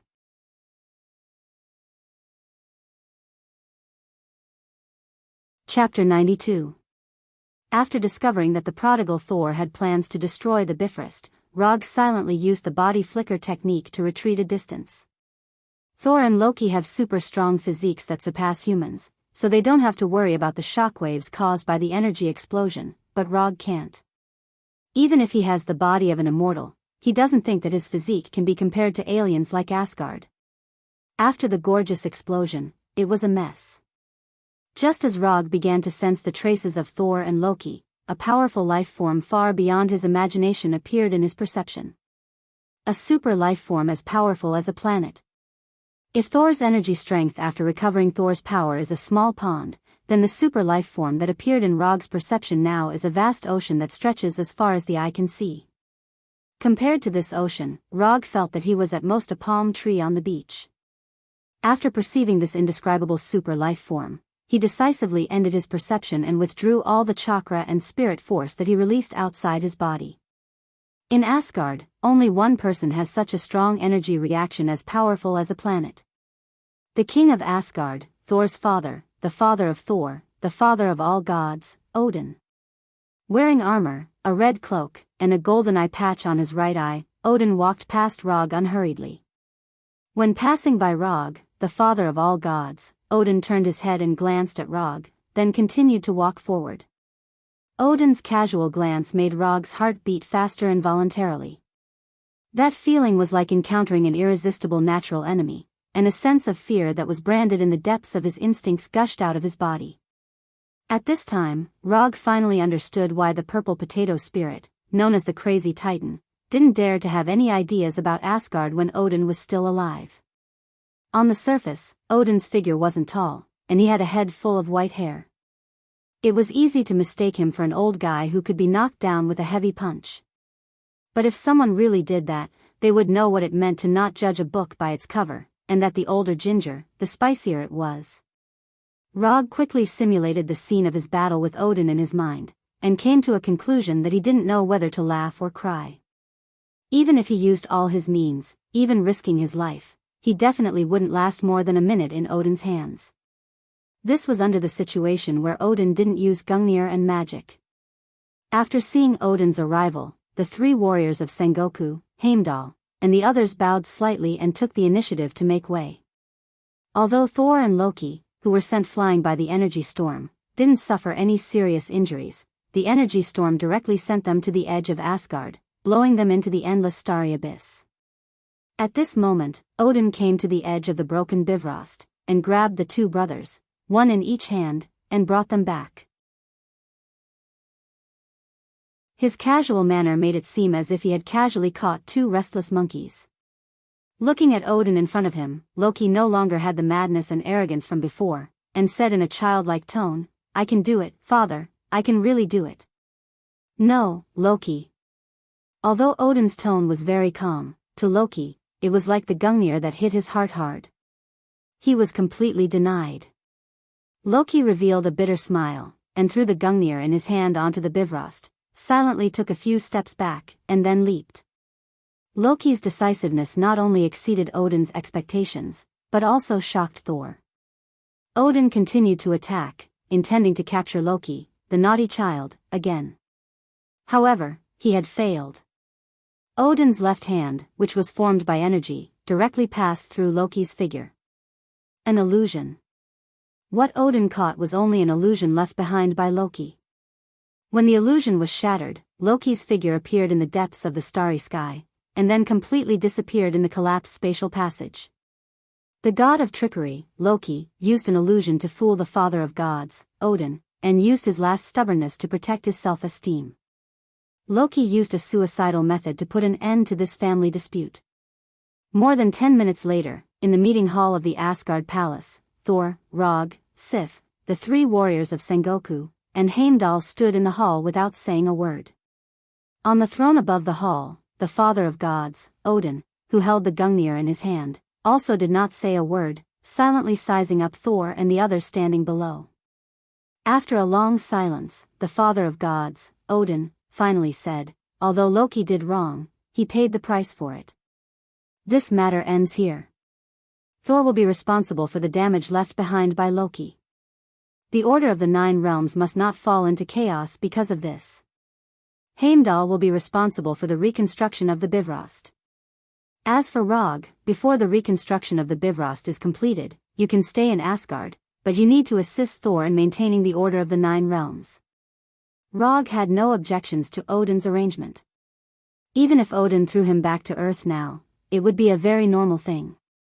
But obviously, after knowing what Rog had done before, Odin was willing to fulfill this Earthling's small wish.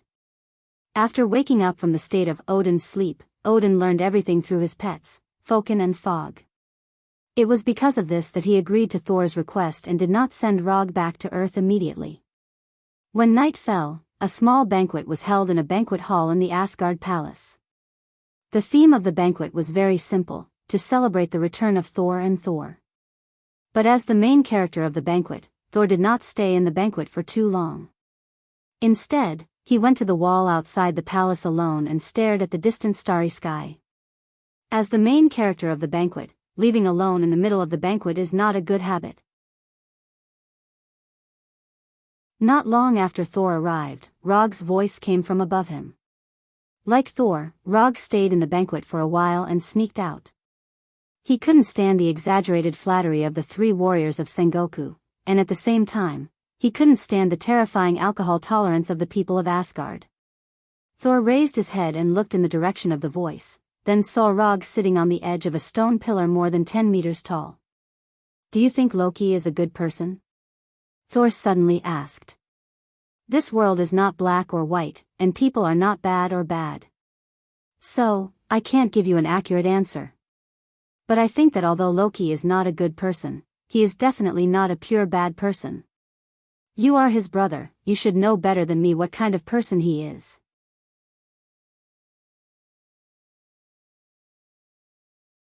Chapter 93. Odin asked Thor to maintain the order of the 9 realms, but in reality, the only thing that needed to be maintained was the order of Warnerheim. As long as Asgard was there, order would never be lost. Jotunheim, the home of the Frost Giants, was the country that suffered the most from this family dispute. However, the Frost Giant King Laufey had just died at the hands of Loki, so even if these Frost Giants had any ideas that they shouldn't have, they lacked the strength to do so. Muspelheim, the country of the Flame Giant Surtur, had the possibility of falling into chaos again, but it was only a possibility. Without the eternal fire, Surtur didn't have the strength to threaten Asgard, so he could be ignored for the time being. Midgard, or Earth, was a country blessed by the will of the universe, so it didn't need Asgard's protection. Svartalfheim, the home of the Dark Elves, was now in ruins, so it couldn't fall into chaos even if it wanted to. Alfheim, the Elven Kingdom, was a peaceful elven kingdom. Compared to fighting, the elves who stood aloof from worldly affairs preferred to grow flowers and plants. As long as you didn't provoke them, they wouldn't bother with you. As for Nidavel and Hyre, one was the home of the dwarves, and the other was the kingdom of the dead, so they didn't need to be too concerned. Only Vanaheim, where the Vanaheim gods were located, would have the ambition that they should not have after the Bifrost was destroyed. As Aseri's archenemy, Warner Protoss had the power to contend with Asgard's army. If Asgard hadn't produced 2 wise kings, Bauer and Odin, Warner Protoss wouldn't have been suppressed by Aseri for thousands of years. The destruction of the Bifrost meant that Asgard could no longer send troops to Warnerheim as quickly as before. For Warner Protoss, who had been itching for action, this was simply a super gift from the goddess of luck. On the third day after the destruction of the Bifrost, Warner Protoss began to expel Asgard's troops. The war between Aseri and Warner Protoss reignited in Warnerheim. After receiving the urgent military information from Warnerheim's garrison, Asgard immediately entered a state of combat readiness and was ready to send troops at any time. Is there a blacksmith with better craftsmanship here, who can enchant? I want to make a set of armor that suits me. According to Thor's instructions, Sif prepared a set of Asgardian armor for Loge. However, Rog didn't really like this shiny golden armor with a cape. The design style of the armor had an extremely obvious Asgardian style. It was golden and shiny, bright enough to be eye-catching and flashy enough. But this wasn't to Rog's. As a ninja, how can he wear this kind of armor to the battlefield? This is simply an insult to the ninja profession. The dwarves of Nidavellir are the best blacksmiths, but without the Bifrost, we can't go there right away. As for enchantment, this is an ability that only a few high-level blacksmiths have. As far as I know, only the dwarf king Eitri can do it. The father of gods and the queen also have the ability to enchant, but you, Sif didn't say the second half of the sentence, but Rog knew what she meant. It's better for a small character like you to not have such unrealistic fantasies. Although the father of gods Odin and Queen Freya had the ability to enchant equipment, it wasn't a privilege that everyone could enjoy. Even Sif herself only had a magic longsword enchanted by Odin. The enchantment isn't urgent.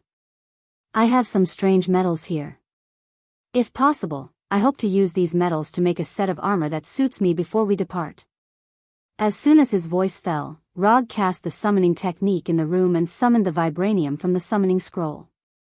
The vibranium that was summoned was part of the 10 tons of vibranium sent by the Wakanda king T'Chaka last time. I didn't expect you to have vibranium. Sif just glanced at it casually and recognized that these black ores emitting a faint blue light were vibranium. You know about vibranium? Rog asked with some surprise. Before the vibranium meteorite fell to Earth, Asgard already had a complete set of vibranium forging methods. And in the past few hundred years, Asgard went to Wakanda many times to get vibranium. Several times, I led the team there. What was called a foundation that had been settled over time. This was it. Compared to the average lifespan of the Asgard people of 5,000 years, the lifespan of the people of Earth was much shorter. Although vibranium is strong enough, it's not the metal of choice for forging equipment. Compared to vibranium, URU metal is more suitable. For example, this gift of the Earth Goddess in my hand is made of URU metal, and it has the enchantment of the Father of Gods. Sif pulled out the longsword hanging at her waist and waved it beautifully in front of Rog. The silver-white blade was gorgeous in design and at the same time guaranteed lethality. Just by looking at it, Rog could tell that this longsword was made by a master. I also know that vibranium's energy conductivity is extremely poor, but I only have this vibranium on hand. Why don't you give me some URU metal? Since they were already in Asgard, it was reasonable to bring back some of Asgard's specialties. After hearing Rog's words, Sif suddenly had the thought of stabbing this guy to death with her sword. Asgard did have a lot of URU metal, but no one would complain about having too much of such a precious metal. Even the palace guards of Asgard had not been completely equipped with URU metal. Only a small number of elite warriors could obtain a piece of equipment made of URU metal. Sif calmed herself down and prepared to reject Rog's sudden request. However, just as she was about to speak, she suddenly remembered something. Rog was about to go to Warnerheim with Thor. If he had better equipment, then the pressure on Thor would be less. After thinking seriously for a few minutes, Sif gave her own reply. It's impossible to give you the URU metal directly, but if you want, I can ask the blacksmith to add some URU metal into your armor. Since Loge wanted to forge a new set of armor, all he had to do was add some URU metal to it. No problem. Rog had just finished his sentence when he summoned a draft of the armor from the mediumship scroll. Are you sure you want to make this kind of armor? Taking the draft from Rog, Sif frowned and asked doubtfully. Yes, it's like this, and the color must be dark red. The armor design sketch that Logue took out wasn't something that he had casually drawn. The armor on the draft was exactly the same as the armor of Uchiha Madara.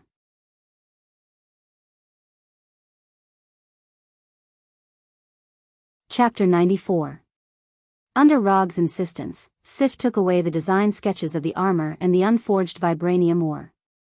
Because of the loss of the Bifrost, it took Asgard 3 days to build the transmission magic array to Warnerheim and complete the final preparations for the expedition. Asgard's army has already been assembled. As long as Odin gives the order, this army, which symbolizes Asgard's strength, will set foot on the land of Warnerheim and put the flag of Asgard on every piece of land in Warnerheim. Half an hour before the army set off, Rog finally got his own armor from Sif. Compared to Asgard's golden armor, which exuded nobility and magnificence everywhere, the armor in Rog's hands could be regarded as extremely simple. Moreover, such a simple set of armor made people wonder how much defensive ability this set of armor had. Although Warner Protoss has been suppressed by Aseri, it doesn't mean that Warner Protoss is weak. Looking at Rog solemnly put on this simple armor that can be made by any craftsman, Sif can't help but begin to doubt Rog's strength. There are only two kinds of people who dare to wear this kind of armor on the battlefield. One is a rookie who doesn't have much combat experience and doesn't know the immensity of heaven and earth. The other is a king of the battlefield who has absolute confidence in his own skills and doesn't worry about being injured at all. Judging from Rog's age, Sif thinks he is more likely to be the former. After wearing the same armor as Madara, Rog opened his 3-tomo Sharingan and summoned the Kusanagi sword and the Thunder Fan. He had blood-red eyes, dark red armor, a Kusanagi sword hanging from his waist, and an unreasonably large thunder fan on his back. Sif doesn't know if it's her illusion, but when Rog put on the armor and took the weapons, she suddenly felt that the man in front of her seems to have such an invincible aura. The process of going to Warnerheim is not noteworthy, and it can even be regarded as a bit boring. Groups of troops walk into the transmission array, and then when the army in front is finished, the process is repeated. Compared with the transmission of Bifrost, this method of transmission is at least several generations behind, and it doesn't have the momentum of an army at all. Looking at the Rainbow Bridge's momentum of teleporting an army over with a clattering sound, and then looking at the slow teleportation of the magic array, the two were completely incomparable. But in any case, Asgard's army set off smoothly. Asgard is an army with a good tradition, so according to their customs, they first teleport the commander of the army, and then arrange for the army behind to be teleported. For this tradition of Asgard, Rog silently despised it. To put it nicely, this is called the commander taking the lead. To put it bluntly, this is to let the commander face unnecessary risks. If the enemy on the opposite side prepared an ambush in advance, or this transmission is completely a trap, then when all the troops of Asgard are teleported, they will see the cold corpse of the commander. It's no wonder that every king of Asgard is strong, because those who are not strong have been killed by Asgard's tradition. Along with Thor, Rog and the 3 warriors of Sengoku were also teleported. As for Sif, she is not on the list of this expedition. The reason was simple: Queen Frigga had personally struck her name off the list of expeditionary troops. When the colorful transmission light in front of them disappeared, the first thing Rog and the others saw was an Asgard camp that was about to collapse. There are corpses everywhere in the camp, and energy beams and arrows are flying around the camp like headless flies. After seeing Thor's figure, the Asgard officer in charge of the camp immediately greeted him and reported the current situation to Thor. After listening to the officer's report, Thor didn't give any specific orders. He simply said that he understood, then waved Thor's hammer and flew out. The 3 warriors of Sengoku were already used to Thor's actions, and immediately rushed out with their weapons. When the Asgard soldiers around him rushed towards the Warner Protoss army like hungry wolves, Rog walked out of the transmission circle unhurriedly. It's finally going to start. At first, Rog's speed was just a normal walking speed, but in a few breaths, his speed began to increase. In the end, the Asgard soldiers only saw a red figure flash by. Rog didn't pull out the Kusanagi sword at his waist, nor did he touch the thunder fan behind him. At this time, he wanted to pay his respects to his idol. One man against an army. Thor in the air was about to swing Thor's hammer and descend from the sky. Then, he saw a scene he had never seen before. Thor thought his fighting style was wild enough, but now, he knew what it meant to be bold on the battlefield. Rog, like a red lightning, came in front of a Warner Protoss soldier. Then, with a flash of his sword, the Warner Protoss soldier fell back, and bright red blood spurted out from his neck. Rog didn't use the Kusanagi sword. He just took the Warner Protoss soldier's long sword, and then used the long sword to end the life of the Warner Protoss soldier. After casually killing the soldier, Rog didn't stop his footsteps. He turned sideways and directly came in front of the other 3 Warner Protoss soldiers. Chi! Chi! Chi! The 3 Warner Protoss soldiers didn't realize what happened at all. The last scene that appeared in their eyes was a beautiful and fatal arc. In the blink of an eye, Rog had already killed 4 enemies. After killing the 3 Warner Protoss soldiers, Rog released his right hand that was holding the sword, and grasped the spear in the hands of one of the Warner Protoss soldiers. Stab, stab, entangle, point, pull, an inconspicuous spear, in Rog's hand, as if it had a life of its own, constantly attacked the surrounding Warner Protoss soldiers. Rog was like a battlefield harvester, quickly reaping the lives of the Warner Protoss soldiers. Attracting attention on the battlefield wasn't a wise decision. But this was the effect he wanted. More and more Warner Protoss soldiers rushed towards him. At this time, he threw the spear in his hand. After the spear pierced through the 3 enemies in front, it finally stopped. Rog didn't pay attention to the spear, because now he had a new weapon. One by one, the Warner Protoss soldiers rushed up, trying to completely surround him, and then cut down the guy who was rampaging on the battlefield. But no matter how many soldiers rushed up, Rog's pace wasn't affected at all. Now he didn't care about the weapon in his hand at all. Whatever weapon in the hands of the Warner Protoss soldiers, he would use that weapon. Sword, axe, hammer, spear, no matter what weapon it was, as long as it was in his hands, it could exert amazing power. As more and more enemies besieged him, his Sharingan also turned faster and faster.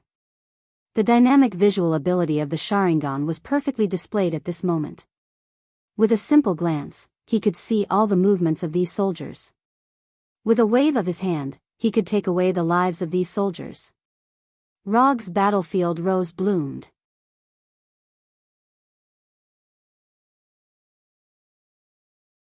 Chapter 95. The crazy Rog not only attracted the attention of the Warner Protoss soldiers, but also shocked the Asgard soldiers.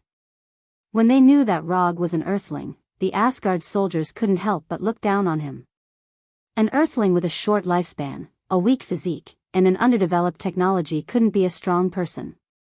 If it weren't for the 3 warriors of Sengoku maintaining their respect for Rog, the Asgard soldiers would have completely ignored Rog. Although Thor had sparred with Rog before, after seeing the scene in front of him, he suddenly felt that he didn't seem to understand Rog's strength at all. On the entire battlefield, except for the 3 warriors of Sengoku who had witnessed Rog violently beating up the destroyer, everyone else showed an expression of disbelief. Compared to the scene of Rog controlling the more than 20 meters tall wooden Arhat Orla destroyer, this scene in front of them was just child's play. The Asgard soldiers were now very happy, because they found that they actually had such a strong person on their side. The Warner Protoss soldiers were now in despair. They even felt that they weren't facing a human, but a Grim Reaper disguised as a human. Rog's massacre still continued, and under his stimulation, the Asgard soldiers also displayed strength that exceeded their usual. One by one, they excitedly rushed towards the Warner Protoss soldiers. The battlefield began to boil. Blood splattered everywhere, and life and death were only separated by a fine line. At this time, the battlefield was like the boundary between the underworld and the human world. The left foot died, the right foot survived. The commander of the Vanir celestial race took a deep breath as he watched Rog slaughtering his own warriors like chopping vegetables and melons.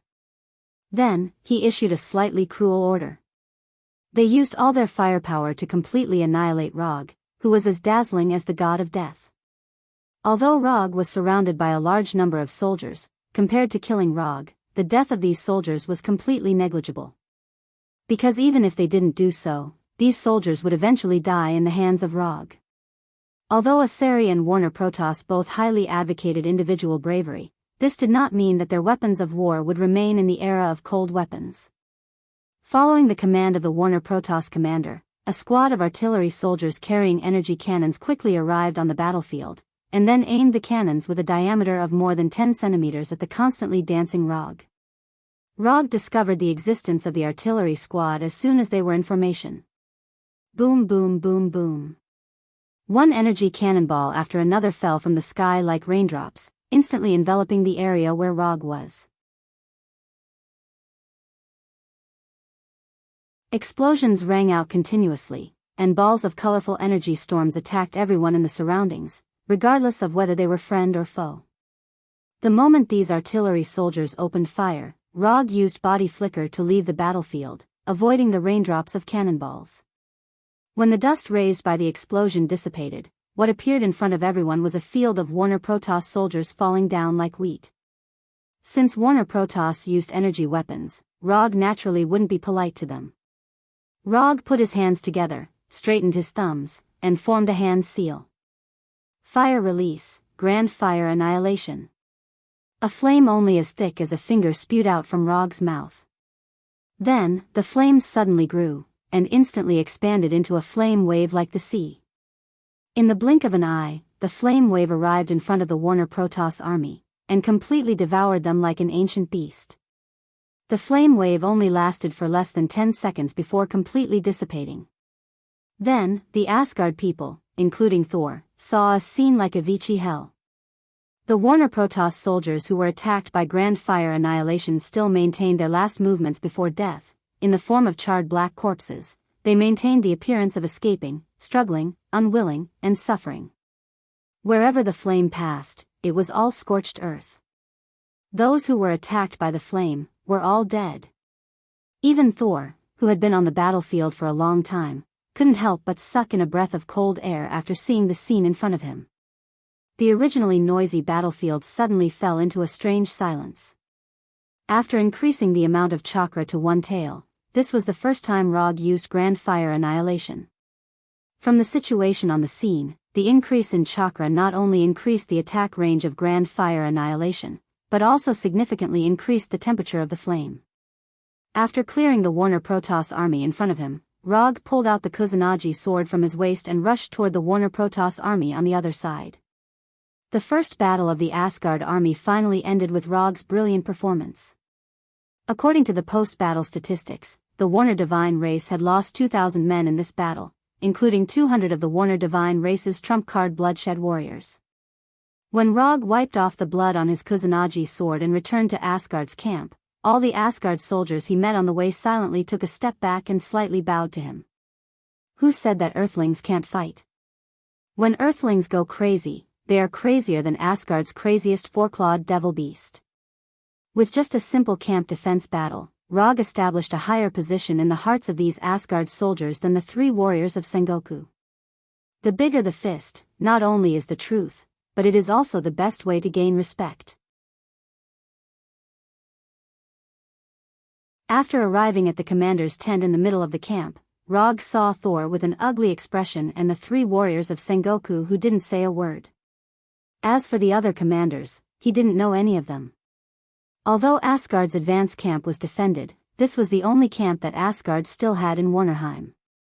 When Asgard was preparing for war, the Warner Protoss almost went all out and captured all of Asgard's camps. This meant that the army in this camp was all of Asgard's troops in Warnerheim. We lost 22 camps, and now the whole of Warnerheim is under the control of Warner Protoss. If we want to restore order here, then not only do we have to recover the lost camps, but we also have to drive Warner Protoss back to their homeland. This means that what is in front of us now is an army of more than 100,000 Warner Protoss. Even with all 23 camps, the total number of Asgard's troops in Warnerheim was just over 50,000. Before leaving, Thor was already mentally prepared for the worst. But he didn't think that the situation in Warnerheim would be this bad. It's only 100,000 people. We have 4,000 people now. As long as each of us kills 25 enemies, it's not that difficult. After listening to Thor's words, Rog gave his own suggestion. Wasn't it a simple matter to kill 25 people?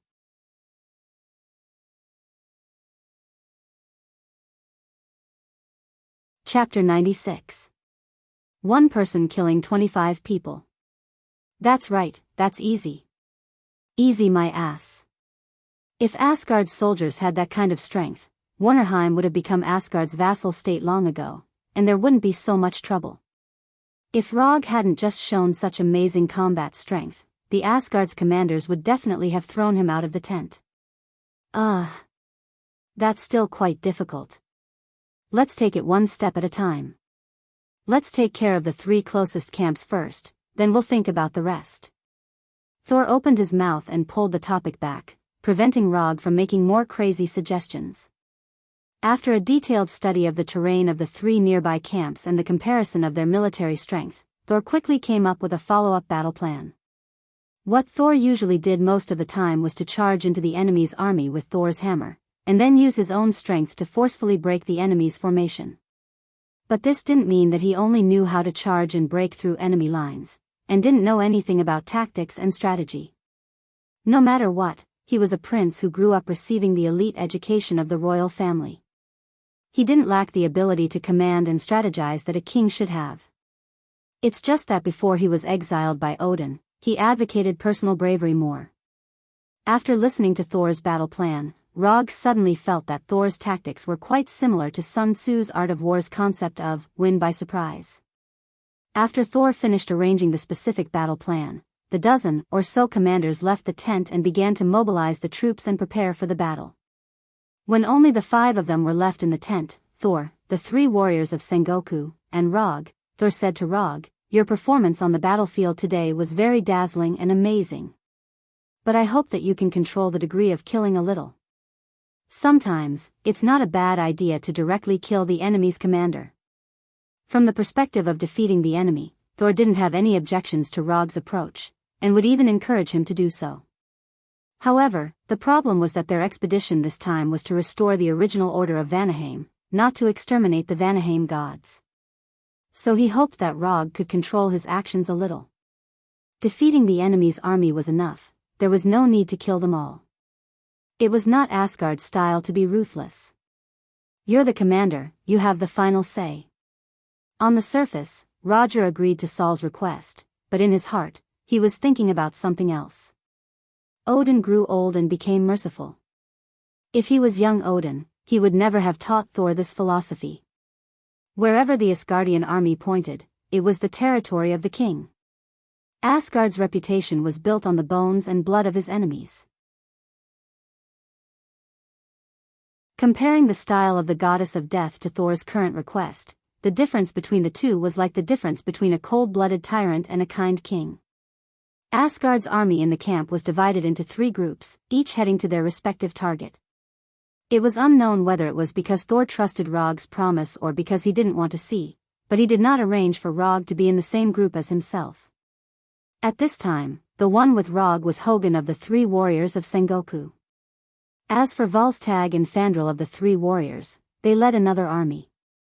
According to Thor's arrangement, the 3 armies would attack the 3 camps at the same time, cutting off the possibility of the 3 camps helping each other. Although Rog was one of the commanders in name, in reality, only Hogun was in charge of this army. Thor originally wanted to let Rog participate in the command, but he actively refused. What a joke, he was someone who could even lose to the simplest machine in strategy games. Letting him command the army was basically asking the army to go for free. After a long journey, Rog and the others finally arrived at the forest near the target camp. There aren't many guards in the camp, only less than 2,000. And more than half of them are hired mercenaries, so their actual combat strength is a little weaker. Hogun explained to Rog. For an earthling like Rog, his understanding of the Warner Protoss was basically the same as zero. Those who wear different clothes are mercenaries. Their origins are very complicated. Some are space pirates, and some are wanted criminals on their respective planets, so it's okay to be a little cruel when facing them. These interstellar pirates and wanted criminals were not welcome on any planet. Simply put, even if they were killed in the cruelest way, there would not be any negative impact. Understood. Seeing that Rog was ready to fight at any time, Hogan also ordered the army behind him to prepare to attack. However, at this moment, a 5-meter-tall rock golem stood up from the camp and walked straight to the camp gate. Behind this rock golem, there were more than 20 smaller rock golems. Why is there a Cronin warrior here? Hogan's face became extremely ugly. A Cronin warrior? Leave these rock golems to me, you take care of the other targets. As soon as he finished speaking, Rog teleported out of the forest and directly appeared in front of the 5-meter-tall Cronin warrior. With a body made entirely of rocks and a giant hammer that was even bigger than Log's body, this Cronin warrior was basically a self-propelled siege weapon. Roger's sudden appearance startled the Cronin warrior. Then, he yelled at Roger, "Sir, you're coming." Unfortunately, Rog did not learn the alien language and could not understand what the Cronin warrior was saying. However, after seeing the Cronin warrior use his hand to make an uncivilized gesture, Rog disappeared again. Odama Rasengan. Rog suddenly appeared in front of the Cronin warrior and slapped the 1-meter diameter Odama Rasengan in his right hand onto the warrior's face. Boom! Amidst the violent explosion, pieces of shattered rock scattered in all directions like raindrops. Under the terrifying impact and twisting force of the Odama Rasengan, the 5-meter-tall Cronin warrior involuntarily took a few steps back and then fell down uncontrollably. When the Cronin warrior fell down, people realized that the Cronin warrior's rock head had completely disappeared. One-hit kill. The Cronin warrior known as the meat grinder of the battlefield fell just like that, without any resistance.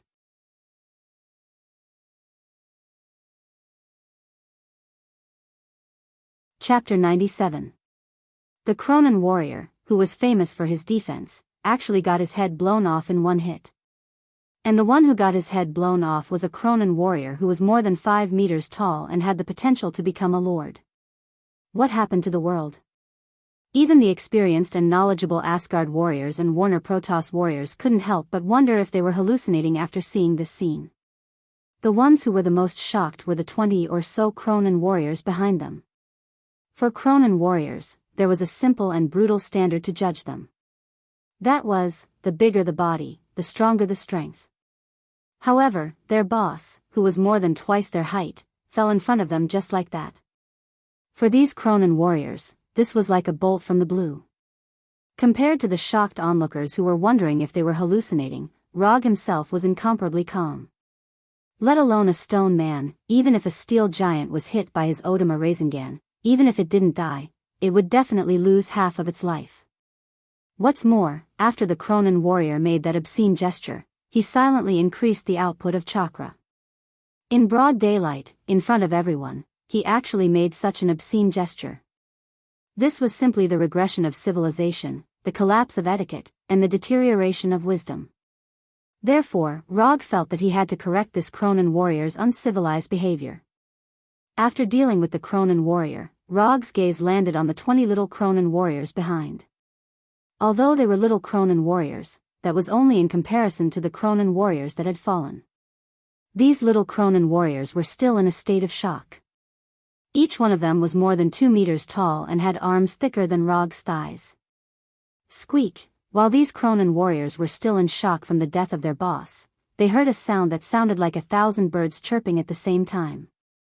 Following the sound, they saw Rog holding the Kusanagi sword and the light blue electric current visible to the naked eye. Kusanagi sword, Chidori blade. Rog didn't give these Cronin warriors too much time to react. When these Cronin warriors looked at him, his figure suddenly disappeared. Then, there was the sound of stones cracking one after another. These cracking sounds were crisp, short, and cruel. In front of the Chidori blade that could easily cut through steel, the defense that these Cronin warriors were so proud of was like paper. As the Kusanagi swords continued to slash their bodies, a smooth cut appeared on their rocky bodies. Then, under the influence of gravity, their stone bodies were split in half and fell heavily to the ground. There was no blood splattering everywhere, and no internal organs flowing all over the ground. After being cleanly cut in half by the Kusanagi sword, the dead Cronin warriors turned into pieces of gravel in just a few seconds. Compared to the Cronan warriors, the first Cronan warrior, body's Chidori was the warrior's. Rog didn't know if this was a reflection of strength, or if there was some kind of mutation in the warriors. He only glanced at the warrior's body for a moment, then turned his attention back to the rest of the Cronan warriors. After decapitating the last Cronan warrior, Rog stopped and put the Kusanagi sword back into the scabbard. From when he first appeared to when he put the sword back into the scabbard, less than a minute had passed. When Rog began to turn around and leave, Hogan and the Asgard warriors finally reacted and rushed out of the forest. What followed was an ordinary attack in defense of the camp that couldn't be any more ordinary. After dealing with the Cronan warriors, Rog didn't participate in the next battle. Instead, he went to a big tree and sat down casually. Although Asgard's warriors didn't have as many enemies in the camp, whether it was in terms of equipment or individual strength, the Asgard warriors had the upper hand. Other than the Cronan warriors, the other enemies in the camp couldn't arouse his interest at all. Although the mercenaries all looked different, and the color of their blood was also different, that was all there was to it. Looking at the one-sided battle in the camp, Rog began to feel curious. Was Warner Protoss really qualified to be a Ceres enemy? Whether it was in terms of equipment or individual strength, the Warner Protoss warriors were a level lower than the Aseri warriors. Even the Blood Blade warriors of Warner Protoss were at the same level as the elite warriors of Asgard. But one was an ace, and the other was only an elite. But soon, Rog knew why Warner Protoss was a Ceres enemy. Just as he was about to fall asleep, he felt a strong energy wave descend into the camp. He opened his eyes and saw a huge tornado with a diameter of nearly 10 meters. This sudden tornado didn't differentiate between friend and foe and attacked everyone in the camp. Then, the entire camp was ravaged into ruins. When the tornado disappeared, Rog saw 3 men wearing light blue armor and green cloaks. Chakra perception. Without any hesitation, Rog decisively used chakra perception and began to sense the 3 enemies that didn't look like ordinary enemies. This energy intensity is very good. Rog, who had a bored look on his face, instantly became extremely spirited and eager to give it a try. Compared to the ordinary Warner Protoss warriors, these 3 enemies that suddenly appeared not only had stronger strength, but Rog also felt the aura of a storm from them. This kind of aura, Rog also felt from Thor. The difference was that Thor's aura was lightning, but what he felt now was the aura of a storm. After the tornado ended, the 3 enemies that suddenly appeared raised the spears in their hands at the same time. The originally clear sky was suddenly shrouded by dark clouds and torrential rain poured down. Along with the torrential rain, there was also a tornado strong enough to blow away Asgard's warriors. If these 3 people didn't appear, Asgard's warriors would be able to completely take over the camp in a short time. But now, Asgard's warriors were constantly blown away by the tornado, and the great situation that they created before was suddenly cleared. Water release, water iron cannon.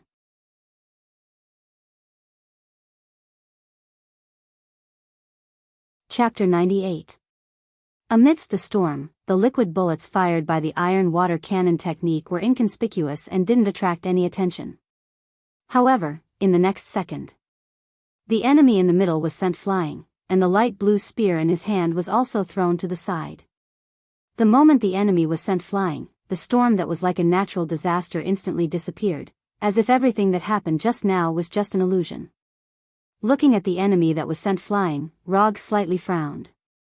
He had originally thought that this liquid bullet would be able to take the enemy's life and complete a surprise kill. But in the end, the liquid bullet fired by the iron water cannon technique sent the enemy flying, and then left a fist-sized dent in his chest armor. The iron water cannon technique, known for its penetrative power, was blocked just like that. After the storm stopped, Hogg led the Asgard warriors out of the camp and quickly came to Rog's side.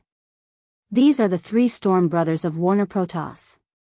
From left to right, they are Fry, Ford, and Freya. They are the descendants of Njord. They control the power of the storm, and the 3 of them are extremely good at fighting together. They are famous among the Warner Protoss. Hogan briefly introduced the 3 storm brothers. Then what's the situation now? When Hogun led the Asgard warriors out of the camp, the three Storm brothers also reorganized their team. But they didn't let the Warner Protoss warriors launch an attack. Instead, they let the team stay in front of the camp's gate. King against king, general against general. It seems that they intend to use the method of battle formation to determine the outcome of this battle. Although Rog didn't experience the so-called battle formation, after seeing the three Storm brothers take the initiative to walk in front of the battle formation, he immediately understood the meaning of battle formation. Using the result of the battle between the two generals to determine the outcome of the battle. This kind of battle formation was not uncommon on Earth. From the development of Earth's civilization, this kind of battle formation might have been passed down to Earth by Asgard. 1 against 3. Go, I'll support you in spirit. After that, Rog silently took a few steps back and made an inviting gesture to Hogun. Since it was a battle between generals, it would definitely be a battle between the commanders of both sides. Hogun was the current commander of this Asgard army. After seeing Rog's "I'm very optimistic about you" expression, Hogun almost couldn't help but smash the warhammer in his hand directly at Rog. What kind of joke was this? They were facing the three Storm brothers. Even if the three warriors of Sengoku were here, they might not be able to win, let alone him. Although this kind of method seemed to be more civilized and could prevent the death of ordinary soldiers, it was still not enough. But the problem was that if they lost, the commander would be the one to die. Glancing at Rog, then turning his head to look at the three Storm brothers not far away, Hogun quickly made a decision. Under everyone's gaze, Hogun raised the warhammer in his hand and pointed it at the Storm brothers. Then, he turned around and ran. Who said that warriors who used warhammers weren't good at speed? Hogun used his own actions to prove that even with a warhammer, he could still run very fast. Hogun's action unsurprisingly caused a wave of boos. Even the Asgard warriors couldn't help but sigh after seeing this scene. Hogun didn't care about the boos of the Warner Protoss warriors. Compared to the preciousness of life, a little bit of boos was nothing. Rog also didn't expect Hogun to make such a move, which made him have a trace of doubt about Asgard's martial spirit. Since Hogun wasn't interested in a battle between generals, Rog could only do it himself. Moreover, he just happened to have a little interest in the so-called storm force. Although the nature and manifestation of the energy were not the same, from his point of view, the storm force was a bit similar to wind release and water release. The only difference was that after Chakra's wind and water attributes fused, it would become ice release. Rog casually walked to a place about 20 meters in front of the three Storm brothers, then pulled out the Kusanagi sword from his waist. At the same time as he pulled out his Kusanagi sword, the three Storm brothers also raised their spears and pointed them at him. Then, Rog disappeared in front of the three Storm brothers. Now that they were in the middle of a war, it was unnecessary to report his name. The second after Rog disappeared, Ford, who had just been hit by his water iron cannon technique, didn't hesitate and directly stabbed his spear at the empty space in front of him. Ford's reaction was very fast, and his combat intuition was sharp enough. However, Rog's speed was faster. Body flicker technique. The moment Ford stabbed with his spear, Rog changed the direction of his sprint and directly rushed to the left side of Fry. Kusanagi sword, Chidori blade. As soon as the sound of birds rang out, the Kusanagi sword wrapped in light blue electric snakes appeared in front of Fry. Just as the Kusanagi sword was about to cut Frey's neck, a 1-meter thick tornado attacked from the right side of Rog. Woo! In the end, the Kusanagi sword couldn't cut Frey's neck, and Rog was attacked by the tornado and revealed himself. The one who summoned the tornado wasn't Ford, who was standing in the middle, but Freya, who was on the right. Until now, Rog finally understood the true meaning of Hogun's words that the Storm brothers were very good at fighting together. From the moment he launched his attack to the moment he was forced to reveal himself, it had only been less than 2 seconds. However, in these short 2 seconds, the three Storm brothers displayed a tacit understanding, directly interrupting Rog's rapid attack. When he was forced to reveal himself, Ford and Fry did not hesitate and immediately rushed forward to entangle him. Dang dang dang dang dang dang. The the sound of metal clashing continued as Logue's Kusanagi sword clashed with the Storm Brothers' spears. Rog originally thought that the Storm Brothers were more proficient in magic attacks, but judging from the current situation, they were more proficient in close combat. The attacks of the three Storm Brothers were incomparably fierce. The three spears continuously stabbed towards Rog from different directions. Whether it was the power and speed of the attack, or the angle and timing of the attack, they were all impeccable. Even Thor had no choice but to retreat in the face of the Storm Brothers' joint attack. But Rog is not Thor, and he has the Sharingan. Relying on the dynamic vision of the Sharingan, Rog blocked every attack of the Storm Brothers. Don't underestimate people too much. 1 against 3, Rog not only did not choose to retreat, but also took the time to counterattack. As if they felt that Rog was difficult to deal with, the Storm Brothers suddenly accelerated their attack rhythm. The three of them moved forward at the same time, further reducing Rog's area of activity. Finally willing to come in? Although the actions of the Storm Brothers reduced Rog's area of activity, it also gave him an excellent opportunity to counterattack. Lightning Release, Chidori.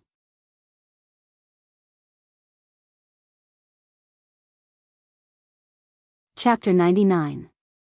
What are you supposed to do when 3 adult men with bad intentions approach you with a stick in their hands? The answer is simple: electrocute them. Visible electric currents instantly covered Rog's body.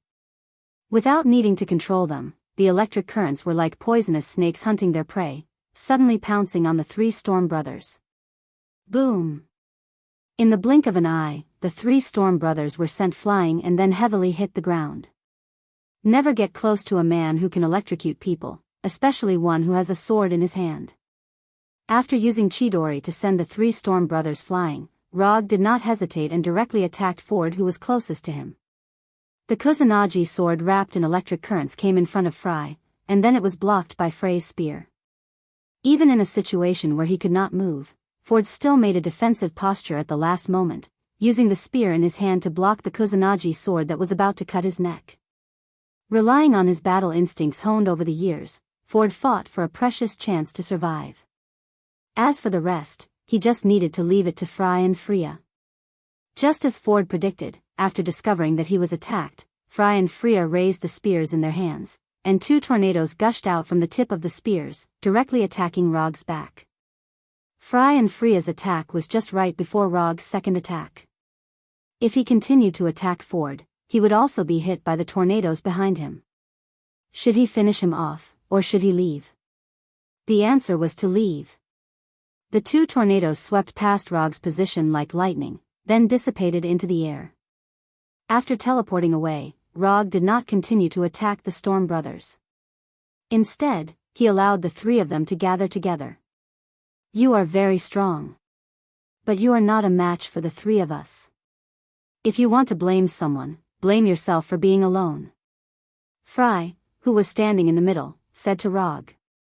At the same time, he raised the spear in his hand, ready to attack at any time. To be able to remain unscathed under the joint attack of the 3 brothers and even launch 2 extremely threatening attacks, such an opponent was worthy of them going all out. Are you bullying me with numbers? Since that's the case, I'll show you what a real 1 versus 3 is. As soon as he finished speaking, Rog used the shadow clone technique. Bang bang bang bang bang. After 8 clouds of white smoke, 8 identical shadow clones appeared beside the main body. What kind of spell was this?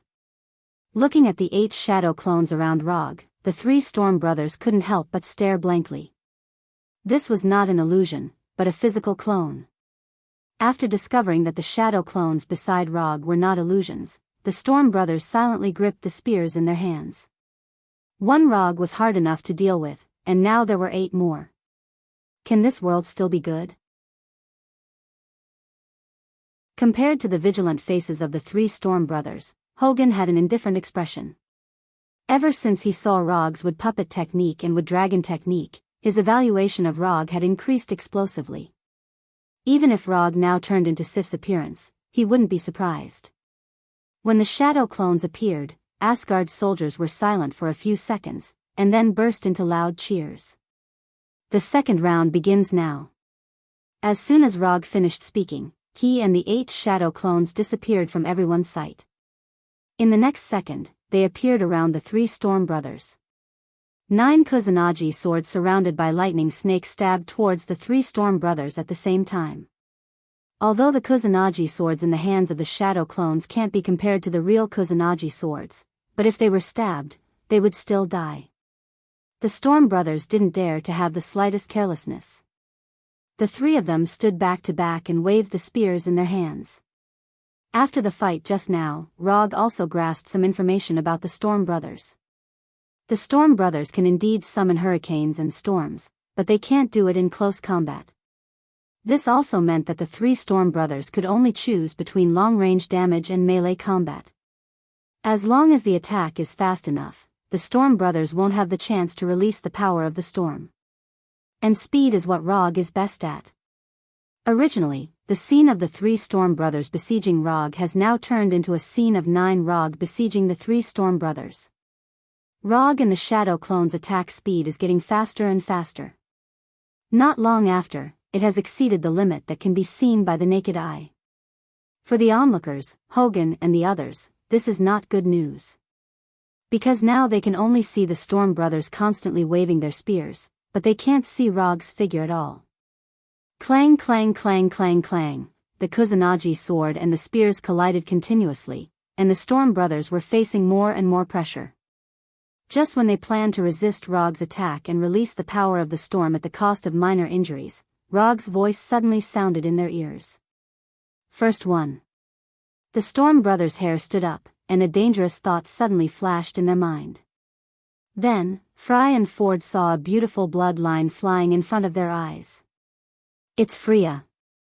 Although the storm brothers' strength is about the same, after the fight, Rog found that Freya's strength is slightly weaker than Ford and Fry.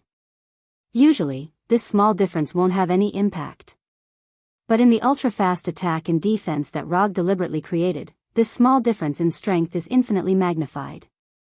No matter how high the tacit understanding is, it's impossible to be completely the same. Even if they are completely connected, their strength and physical fitness can't be completely the same. As long as it's not completely the same, it means there's a flaw. Even with his throat cut by the Kusanagi sword, Freya still doesn't understand how Rog did it. The 3 of them have honed their 3-person cooperation for thousands of years. How can there be a flaw? Freya doesn't understand this, and he has no way to know the answer. After killing Freya in a flash, Rog directly set his eyes on Ford. Pick the soft persimmon, beat the enemy to death. Since Freya is dead, Ford is the soft persimmon. However, just as Rog changed his target, a tornado far stronger than before appeared in an instant, and he and his shadow clone were both blown away. The tornado with a diameter of tens of meters was like a crazy dragon that went out of control. The sky was instantly covered by black clouds, and the whole world seemed to have entered into darkness. Torrential rain poured down, and the giant tornado became bigger and bigger. A few seconds later, Ford and Fry walked out of the eye of the tornado, their bodies shining with a dazzling light blue light. Finally decided to go all out.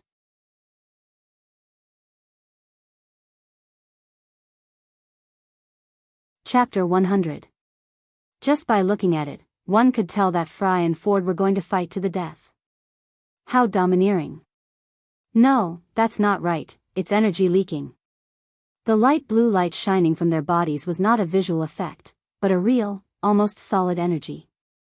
In the apocalyptic scene, 2 men with spears in their hands walked out, their bodies glowing. As long as one's IQ wasn't blown away by the hurricane, even a fool could tell that they were angry, and very, very angry. Therefore, after seeing Fry and Ford showing such a domineering aura, Hogan didn't hesitate and immediately ordered the Asgard soldiers to retreat. As for Rog, Hogan felt that he didn't need to be reminded. Rog wasn't surprised by Fry and Ford's violent reaction. Although he didn't know how long the 3 Storm brothers had been together, from their age, he guessed that they had been together for at least a few hundred years. Not to mention the death of their brothers, even if it was their pet dog that had accompanied them for hundreds of years, they would still go crazy. This kind of example was not rare even on Earth. Rog remembered very clearly that there was a man named Jean who killed a total of 377 people because his dog was killed. Among them, there was no lack of inhumane killings with pencils. The incident this time was a tragedy caused by a famous dog. Freya was obviously not a dog, and Fry and Ford were not John. But in any case, it was normal for Fry and Ford to have some violent reactions. Freverd's wasteful energy leakage, although it seemed very irrational, was the best choice they could make at the moment. With the three of them working together, they couldn't defeat Rog in close combat. What's more, they were now one less person, so after Freya's death, Fry and Ford completely gave up the idea of fighting Rog in close combat. The rain was like a full moon, accompanied by the hurricane that could blow people away. The original hot-blooded battle instantly became miserable and sad. In order to not be blown away by the hurricane, Rog gathered chakra at his feet to make himself stand firmly on the ground, and then put away the Kusanagi sword in his hand.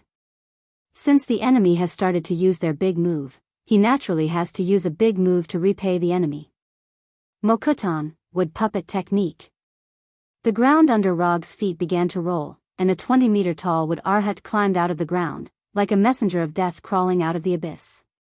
In order to make himself look cool, Rog deliberately covered his whole body with a light blue chakra coat, adding a visual effect that only V16 VIPs can have. In addition to the sparkling visual effect, he also deliberately set the place where Wood Arhat climbed out at his feet, and he stood on top of Wood Arhat's head. Although he still didn't know the legendary ultimate move of giving you a handicap of 2 hands, this didn't affect him from experiencing the effect of the shrunken simple test suit in advance. On this battlefield, I won't allow anyone to be more pretentious than me. Standing on top of Wood Arhat's head, Rog looked down at the Freverd brothers with an arrogant expression. After seeing Rog once again summon Wood Arhat, Hogan, who was retreating, stopped, and his heart was suddenly filled with a sense of security. As one of the parties who had seen Wood Arhat beat up the destroyer, Hogan has a blind confidence in Wood Arhat. Compared with Hogan, who was full of a sense of security, the Freverd brothers frowned deeply. They thought that Rog was only a warrior who was good at close combat, but the appearance of Wood Arhat completely broke their idea. How can a person who can summon such a giant creature only be good at close combat? And on Wood Arhat's body, they felt an extremely strong breath of life. Although the appearance of Wood Arhat shocked Ford and Fry, it could not extinguish their anger of revenge for Freya. Even if the one standing in front of them now was Odin, the father of the gods, they would not give up. Regardless of whether they could beat him or not, if they didn't even have the courage to fight, then even if they eventually left here alive, they would leave a very obvious psychological flaw in the future. Without further hesitation, Fry and Ford raised the spears in their hands, and the torrential rain seemed to come to life in an instant. Hundreds of millions of raindrops hit Rog like bullets. Along with the raindrops, there was a hurricane that was enough to destroy houses and raze trees. At this moment, Rog seemed to be targeted by the whole world, and all he could see were enemies. Rog did not care about the raindrops that were like bullets, nor did he care about the hurricanes that were like natural disasters.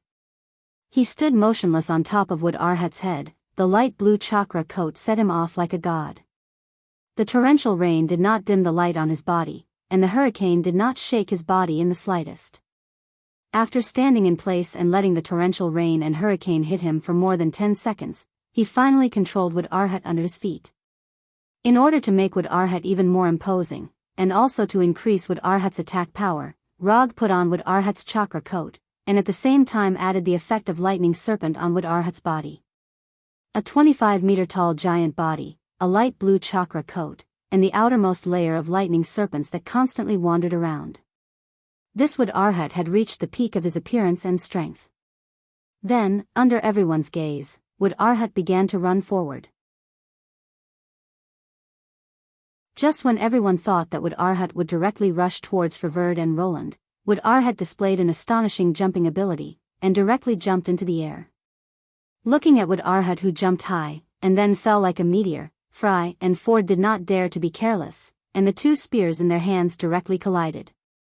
At the beginning, the tip of the spear only gushed out a small, finger-thick mini tornado. But when these 2 tornadoes intertwined and converged into one, the tornado's diameter instantly increased to dozens of meters. Rog did not pay attention to the huge tornado that was enough to swallow Wood Arhat, and a sentence appeared in his mind. Do you remember that there was a palm technique that fell from the sky?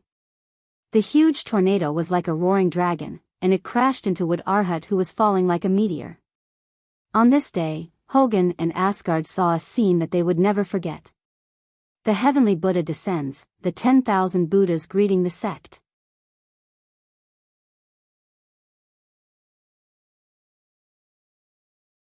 Chapter 101. Although the warriors of Asgard and Warner Protoss didn't know what a Buddha was, it didn't affect their shock at the scene in front of them.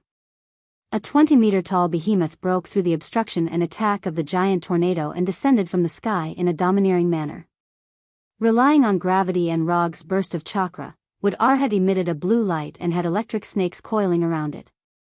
He stretched out his right hand and pressed down on Ford and Fry with his huge palm. Boom!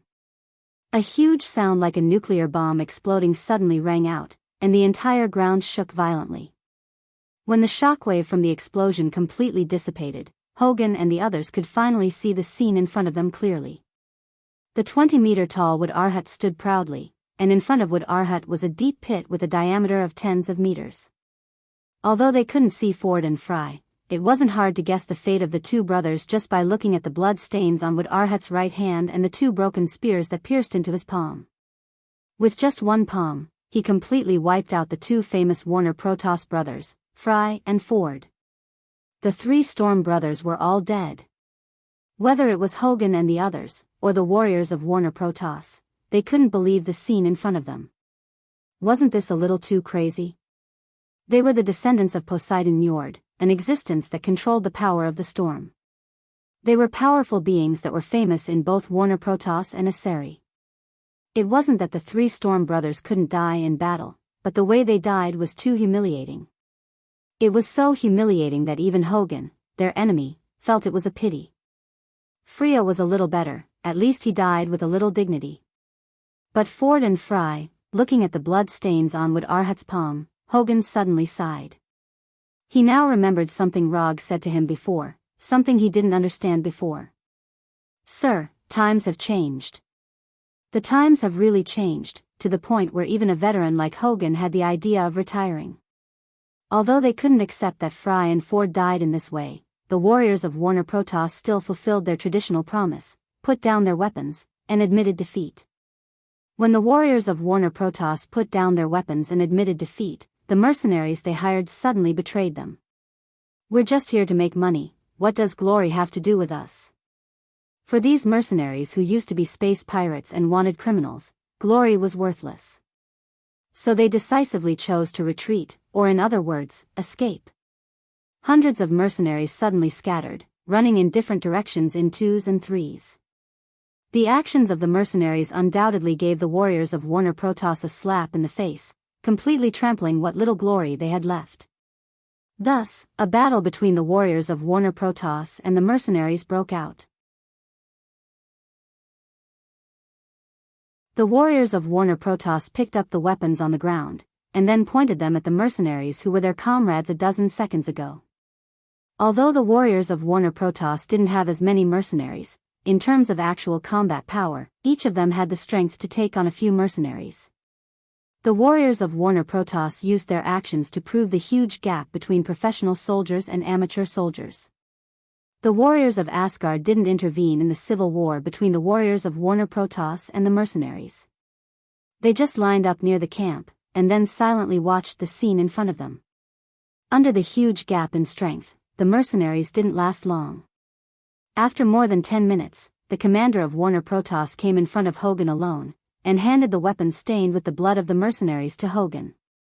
After Blockhead Arhat killed the two brothers Ford and Fry, Rog directly sat on top of Blockhead Arhat's head, and began to think about a serious problem. Although the storm power of the three Storm brothers wasn't particularly strong, it had a very obvious nature of natural energy.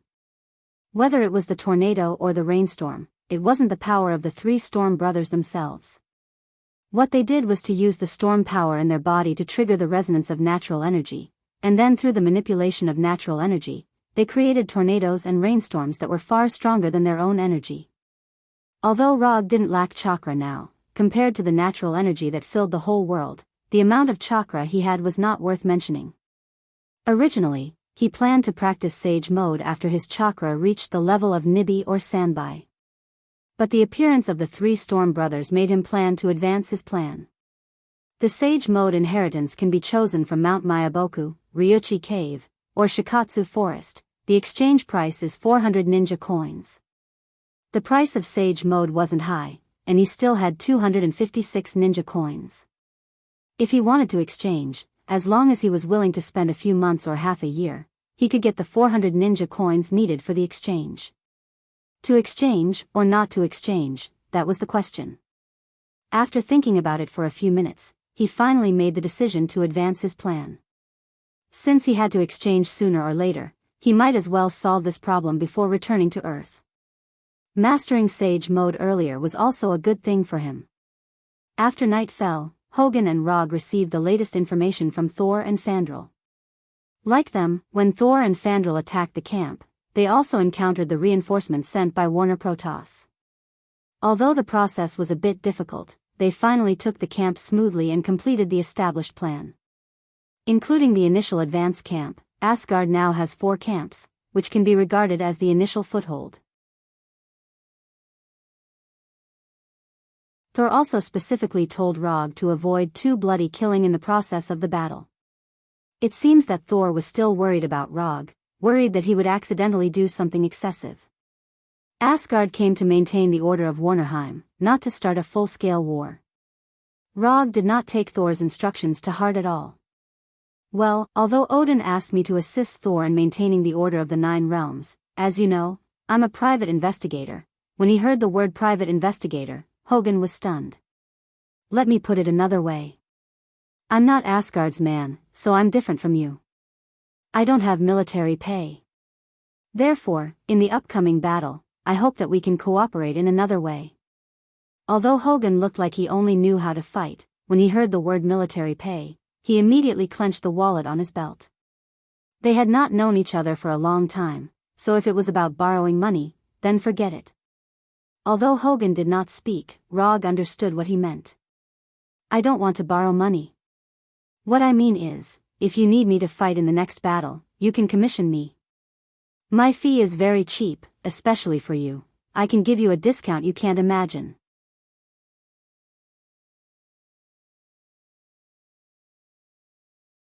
Chapter 102. Mission? Are you planning to be a mercenary? Hogan, who was originally vigilant, suddenly looked distressed after hearing Rog's words. Are you betraying the warrior's honor? How can you be a mercenary? You're degenerating yourself. You won't be able to go to the Hall of Valhalla after you die like this. Before Rog could speak, Hogan had already started persuading him with righteous words. It's just that Hogan's persuasion skills are a bit difficult to explain in a few words. What do you mean I won't be able to go to the Hall of Valhalla after I die? I'm still very young, and I don't have any plans to die in battle. As for the warrior's honor, I don't have a damn warrior's honor. I'm a ninja. I'm the kind of ninja who spits fire and occasionally rolls a meatball. Although that's what he thought, Rog still said, strictly speaking, I'm still a little different from a mercenary. A mercenary's main job is to kill and set fires, but I'm different. I can accept other kinds of missions besides killing and setting fires. For example, do you have any unfulfilled wishes? Or do you have a sister who's been missing for many years? Even if you want to see your ex-girlfriend whom you've broken up with for many years, that's also possible. After listening to Rog's explanation, Hogan shook his head fiercely, obviously unable to accept Rog's words. Either you give me the military pay I deserve based on my current strength, or you give me the military pay I deserve. Or, you can accept the form of commission that I propose. Choose one, there's no other choice. I'm an Earthling, I have no obligation to fight for Asgard. Looking at Rog's serious and irrefutable expression, Hogan seriously considered the huge amount of salary that matched Rog's combat strength. In the end, he still agreed to use the form of a commission in exchange for Rog's help. If it's a commission, it should be reimbursed, right? After resting in the camp for 3 days, Hogan and Rog went to the next target according to Thor's plan. In order to avoid the disastrous result of losing 3 camps in 1 day, Warner Protoss gathered more than 20,000 troops to support the front line in 3 short days. According to the latest information, the next target of Rog's attack, Curran Castle, already had more than 8,000 troops stationed there. Curran Castle originally had less than 2,000 troops, but after learning of the death of the 3 Storm brothers, Warner Protoss sent 6,000 troops to reinforce Curran Castle. It was said that these 6,000 troops were the first batch of reinforcements. As for the remaining 14,000 troops, 10,000 of them were sent to Thor's side. What was grandeur? This was it. Saul alone took up half of the 20,000 reinforcements. That's why sometimes being too famous wasn't a good thing. Because Warner Protoss's troops were holed up in the city, Rog and Hogan easily arrived at Curran Castle. Curran Castle wasn't a big city, and the walls were only 10 meters high. Any warrior with a little bit of strength could easily climb over the walls. If it weren't for the dozens of shining energy cannons on the walls, Rog would have thought that he had returned to the Middle Ages in Europe. 1,000 people attacking a city with a garrison of 8,000. This quest is amazing. After arriving at Curran Castle, Rog used Chakra's perception to sense the situation inside Curran Castle. There was no special energy reaction, which meant that there were just a lot of troops stationed there. There wasn't any enemy that needed special attention. We are the warriors of Asgard. Don't compare us with those miscellaneous troops. Although the number of troops was far less than the enemy, Hogan's confidence wasn't affected in the slightest. He didn't know where he got his confidence from. 1,000 against 8,000. That means one person can kill 8 enemies. Moreover, we are the ones attacking the city. Thor really knows how to arrange missions. We don't need to attack Curran Castle. We just need to pin them down here. Asgard's reinforcements are already on the way. No wonder Hogan was so confident. Rog thought that he was hiding some big move. Compared to attacking Curran Castle, it was much easier to pin down the troops stationed in the city. However, Rog didn't intend to waste too much time here. Do you still remember the mission I told you before? There is a good opportunity right now. Do you want to give it a try? Rog tempted Hogan like a devil from hell. What opportunity? As expected, Hogan took the bait. It's very simple. You just need to entrust me to help you take down Curran Castle. As for the reward, you can use URU metal instead. A city without high-level combatants, even if there were more people, at most it would take a little more time. You want to attack Curran Castle alone? Hogan looked at Rog in disbelief. He knew that Rog's combat strength was very strong, and he had mastered a lot of strange abilities. However, there were 8,000 troops stationed in Curran Castle. Even if there were 8,000 pigs, it wasn't something that one person could handle. Not to mention that these people could fight back, run away, and attack in groups. Yes, as long as you give a reasonable reward, I can help you take down Curran Castle. Even though he had seen Rog fight several times, Hogan still couldn't believe that Rog could take down Curran Castle alone. Write down the content of the mission and the reward. Anyway, if I can't complete the mission, you won't lose anything. As long as I pay some URU metal, I can get Curran Castle. This deal is profitable no matter how you look at it. While Hogan was still hesitating, Rog directly took out the mission scroll from the summon scroll, and then handed it to Hogan. Maybe he was moved by Rog, or maybe he wanted to make Rog give up, but Hogan finally wrote down the mission on the scroll. When he wrote down the reward, he hesitated for a few minutes, and then wrote down a number that he wasn't very confident in. URU metal, 5 kilograms.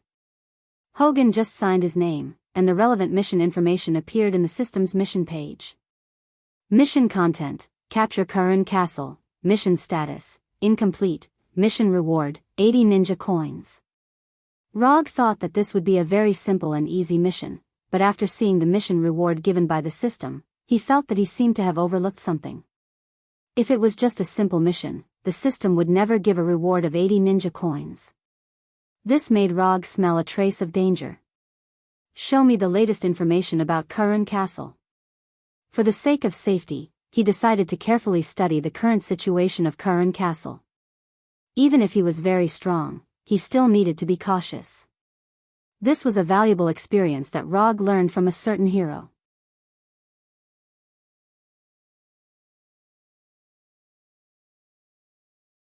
Chapter 103. Map of the city, garrison forces, weapons and equipment.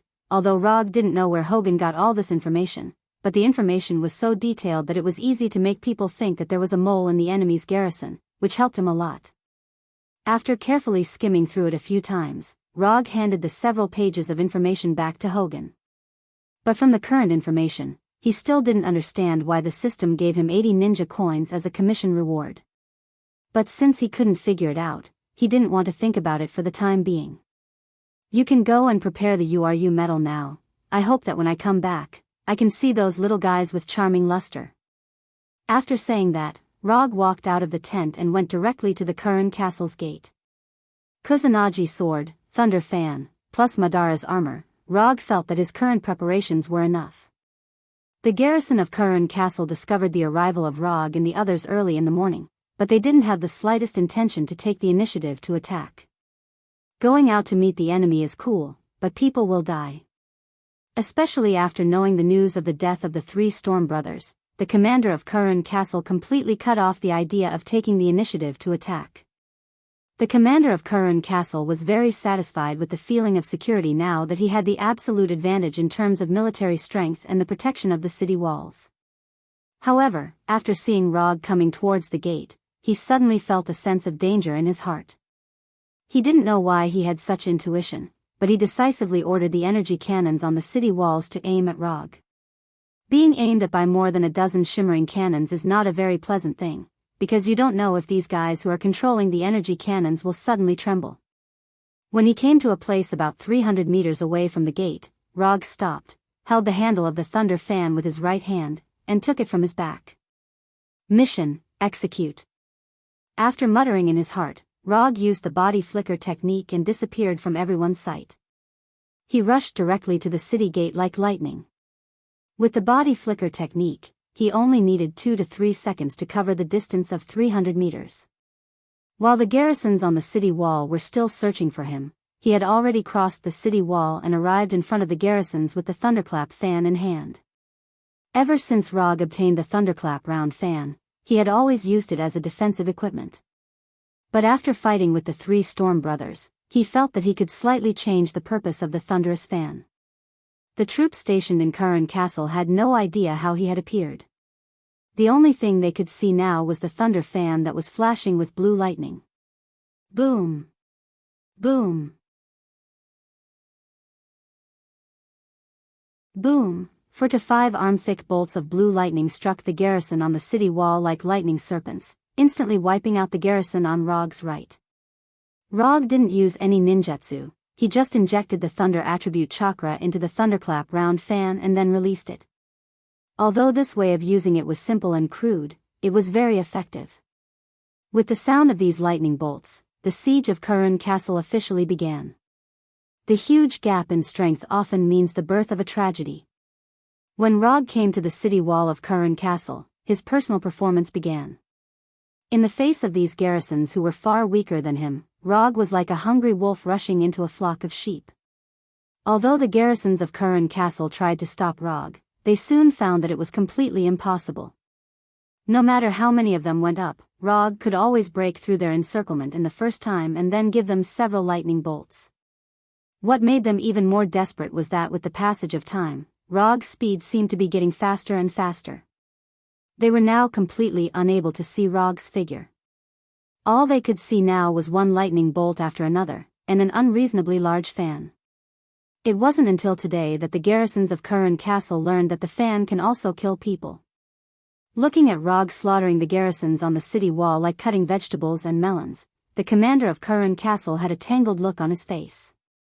As long as one's eyes weren't blind, it was very clear that there was a huge gap in strength between the garrisons and Rog. Although he was the commander of Curran Castle, he had to admit that his men were no different from ants in front of Rog. In an extraordinary world, without high-end combat power, this was the result of the scene in front of him. Thinking of this, the commander of Kurun Castle couldn't help but curse in his heart. After those bastards in the military knew that the 3 Storm brothers had died in battle, they refused to send high-end combat power over. To save their reputation, they had to put high-end combat power on a more suitable battlefield. After struggling for a few minutes, the commander of Kurun Castle finally made a decision. Go to the dark dungeon and bring Owl here. Tell him that as long as he can defeat one person, we will return his sister to him. Sir, this is not good, Owl is. Do as I say, I will take responsibility if there is a problem. More than 10 minutes later, Rog, who was on a killing spree on the city wall, saw the so-called Owl. He didn't know if it was because his killing just now was too brutal, or because Owl's reputation was too great, but when Owl appeared on the city wall, the garrisons quickly retreated as if they had seen the devil, and the entire city wall became empty in an instant. The moment Owl appeared, Rog used chakra to perceive his situation, and then he got a result that surprised him. There was no energy reaction in his body, and his vitality was at a normal level. Other than being over 2 meters tall and having muscles that were comparable to a bodybuilding champion, the shirtless Owl didn't look special at all. This guy, there's nothing special about him? Just when Rog identified Owl as an ordinary person, an amazing scene happened. Owl, who was dozens of meters away from him, flashed in front of him, and his right fist directly hit the armor on his chest, sending him flying. Boom! Rog, who was sent flying, directly crashed through the wall of the tower. This speed, it was the first time Rog encountered this kind of thing. Until now, he still didn't figure out what had just happened. If he wasn't wearing armor, Owl's punch was enough to cause him a lot of injuries. However, at this moment, the strange Owl appeared in front of him again. Again? Rog, who had already suffered a loss once, naturally wouldn't sit still. When Owl's right fist was about to hit him again, dozens of blue electric currents visible to the naked eye appeared on his body. Lightning released 1,000 birds. Boom! Rog was once again sent flying by Owl, but this time, Owl who attacked him also flew out upside down. Although he looked a little disheveled, Rog did not suffer any particularly serious injuries. Thank you Vibranium, thank you URU Metal, thank you 1,000 birds. After returning to the city wall, Rog didn't dare to have the slightest carelessness. He put the Thunder Round fan back on his back and took out the Flying Thor kunai. It was faster than his body flicker technique, and surpassed the dynamic visual ability of Sharingan. Rog, who is good at speed, met an enemy who is also good at speed for the first time.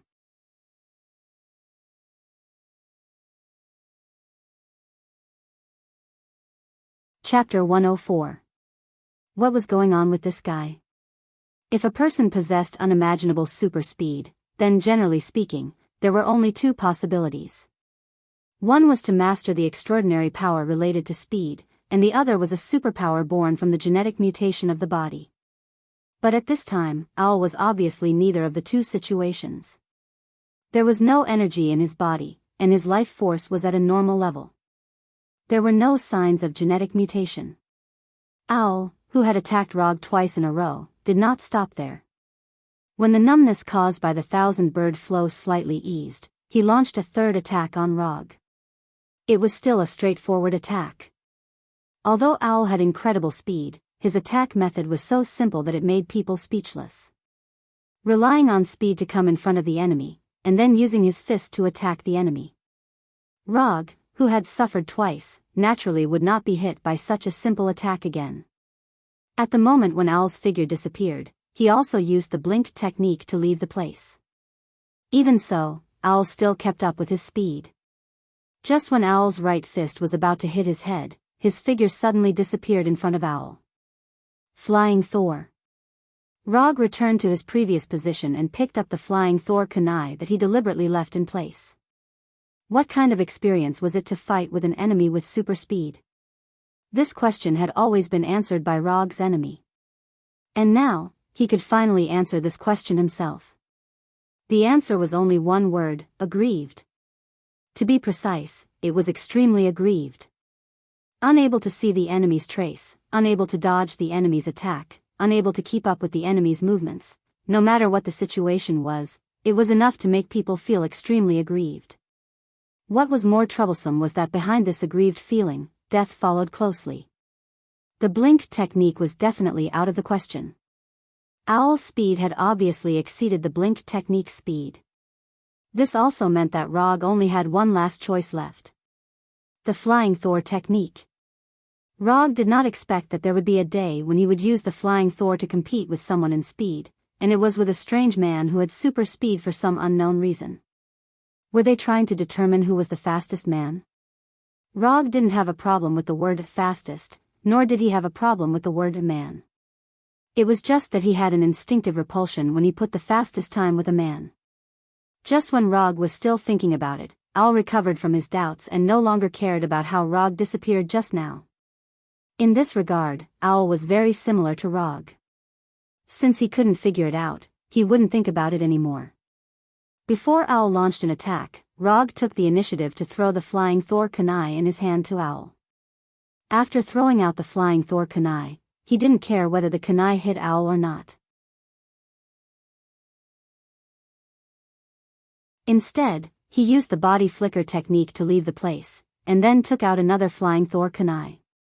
Although the speed of the Flying Thor kunai is very fast, it is obviously not impossible to hit Owl.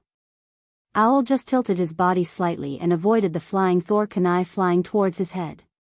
But just when he had just avoided the first Flying Thor kunai, the second Flying Thor kunai also came in front of him. Then the third, the fourth, the fifth. It wasn't until after throwing out 8 Flying Thor kunai that Rog stopped this seemingly meaningless attack. Because each time the Flying Thor kunai was thrown from a different angle, these Flying Thor kunai that Owl dodged were inserted in different positions on the city wall. If you carefully observe the landing point of these Flying Thor kunai, you will find that these Flying Thor kunai seem to be thrown out randomly, but in fact, each Flying Thor kunai presents a similar angle. The preliminary work has been prepared, then it's time to perform. Rog threw the Flying Thor kunai in his hand, and then disappeared with the kunai in an instant. Although Owl didn't know what Rog was going to do, at the moment when Rog disappeared, he also entered an incredible state of speed. From the perspective of a bystander, Rog and Owl seemed to have completely disappeared, and the entire city wall became empty in an instant. So, an awkward scene happened. Whether it was the garrison on the Curran castle or the Asgard soldiers outside the city, they could only silently stare at the empty city wall like fools, and then pray for the appearance of Rog and Owl. If it weren't for Rog and Owl's figures occasionally appearing on the city wall, they would even suspect that Rog and Owl had already left the Curran castle. Rog repeatedly jumped between the Flying Thor kunai, and Owl would also appear in front of him at the moment when he finished teleporting. Then, he would jump again and again, and Owl would start to chase again. The whole process seemed to be very harmonious. After all, no one could touch each other, and naturally, there would be no so-called battle. Owl was like a hound that would never be tired, constantly chasing Rog, the prey. Although Rog could stop and counterattack, he didn't have such an idea at all. Before figuring out why Owl had such incredible speed, he would not have the intention to attack Owl. Until now, he finally understood why the system gave 80 ninja coins as a commission reward. An enemy with super speed is more difficult to deal with than an enemy with super physique. On the surface, Rog was just using the Flying Thor to constantly teleport to avoid being hit by Owl. But in fact, he was silently perceiving everything in Owl's body through chakra perception. This was the first time he was perceiving an enemy so seriously. Almost after chakra perception's perception ability was exerted to the limit, he finally perceived a trace of abnormality in Owl's body. Every time Owl entered super speed, a mysterious force would appear in his body. This force would only appear for a short few milliseconds, and then completely disappear. It was this mysterious force that only existed for a few milliseconds that gave Owl unreasonable super speed. After figuring this out, Rog immediately came up with a new battle plan in his mind. If Owl's super speed was his own ability, then Rog could only have a real speed competition with him.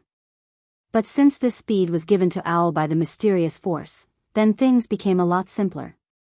After all, the power that doesn't belong to oneself is unreliable. Rog intended to let Owl experience what is called his own power.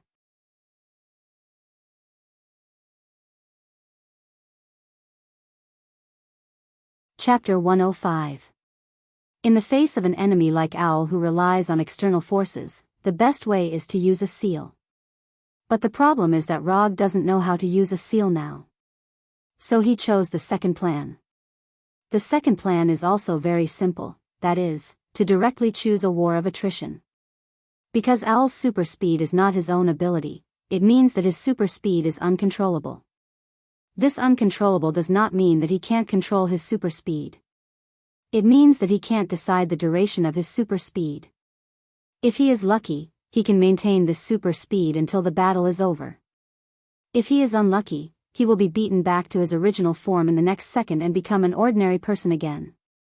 After making the decision, Rog stopped the previous repeated flying Thor teleportation and stopped directly on the edge of the wall, waiting for Owl's arrival. Although Owl had unimaginable super speed, it was a pity that he did not have the combat skills to match this super speed. Owl's tactics are always so straightforward, perhaps in his heart, this kind of straightforward attack is enough to solve all the enemies. When Owl rushed toward himself again, a light blue lightning struck straight at Owl. Raitun, Chidori Iguchi. Although Owl's combat skills are not worth mentioning, it is not difficult for him to avoid the attack of Chidori Iguchi. Just when Owl sideways to avoid the lightning tip of Chidori Iguchi, Rog's right hand suddenly waved, and Chidori Iguchi directly swept toward Owl. In order to avoid being hit by Chidori Iguchi, Owl can only change his forward posture and let the left side dodge. From the beginning to the end, Rog didn't expect Chidori Iguchi to hit Owl. The reason why he used Chidori Iguchi was just to let Owl appear where he wanted. Although Owl, who dodged to the left, avoided the sweep of Chidori Iguchi, he ignored the flying Thor kunai at his feet. Flying Thor. Rog, who was standing on the edge of the wall, came to Owl's side in an instant, and then before Owl could react, his left palm hit Owl's back. Rog's left palm did not cause any harm to Owl, it was just a simple slap. If time permits, Rog doesn't mind letting Owl experience the taste of Rasengan. Although it only takes a little time to cast Rasengan, this time is enough for Owl to use super speed to leave here. After being patted by Rog, Owl also realized something. But at this moment, it was meaningless. Flying Thor.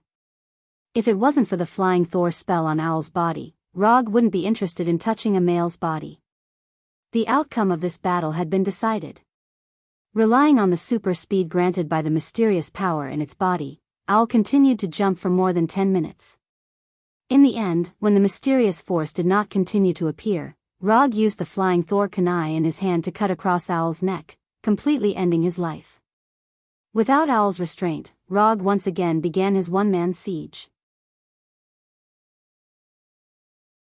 At the moment when Owl's body fell to the ground, in the mind of the commander of Kurun Castle, the picture of the fall of Kurun Castle involuntarily emerged. Although there were still 7,000 or 8,000 troops stationed in Kurun Castle, and a large number of specially prepared defensive equipment, but this did not change the fate of Kurun Castle.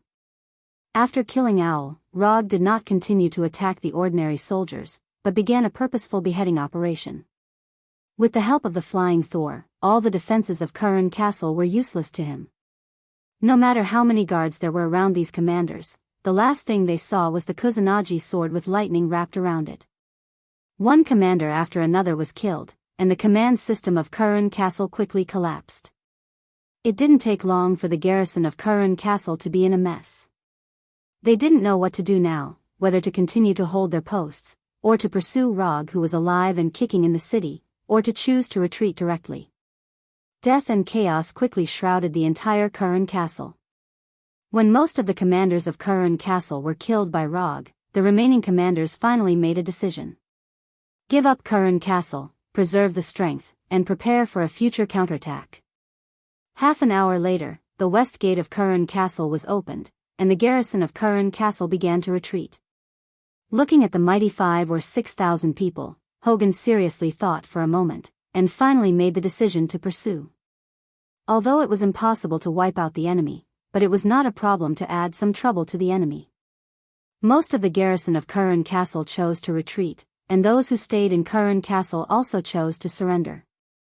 Although Rog did not attack these ordinary soldiers, but his previous battle had left a very deep impression on these soldiers.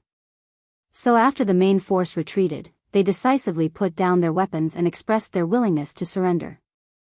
Anyway, it was not the first time they surrendered, and losing to Asgard was not a disgrace.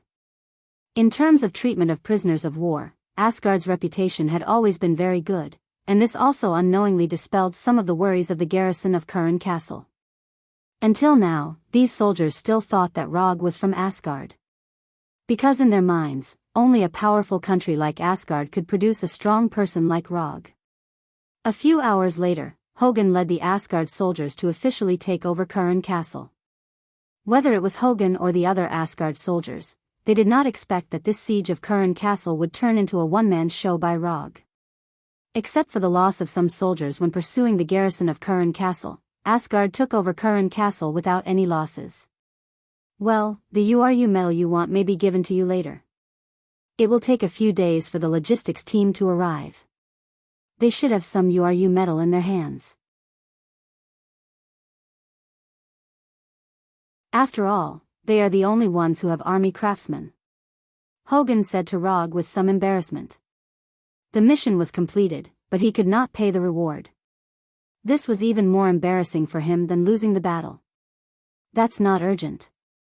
I have a question now. Rog told Hogun about the special characteristics of Owl in detail, hoping to get some information from Hogun. If I'm not wrong, the energy on Owl's body should be the awakened divine power. But under normal circumstances, awakened divine power will exist forever and will not disappear like this. Hogun said with uncertainty. Awakened divine power? What is that? Rog continued to ask. The reason why Asari and Warner Protoss are called the Protoss is because we have a kind of energy called divine power. But not everyone can awaken divine power. Only the best of a race can awaken their own divine power. The power of Odin, the power of Heimdall, the power of omniscience, and the power of the storm of the three storm brothers are all awakened divine powers.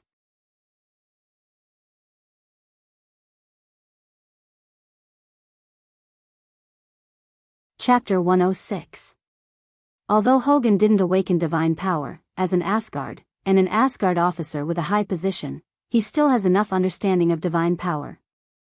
Through Hogun's explanation, Rog also roughly understood the so-called divine power.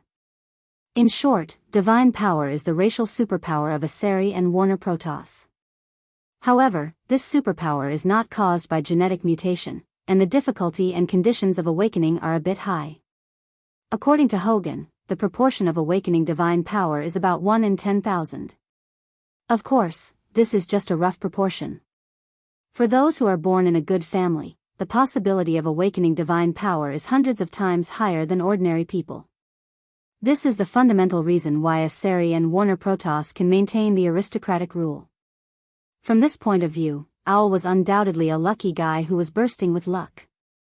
But unfortunately, he doesn't seem to have received a complete education on divine power, otherwise, the speed divine power in his body wouldn't show such a strange state.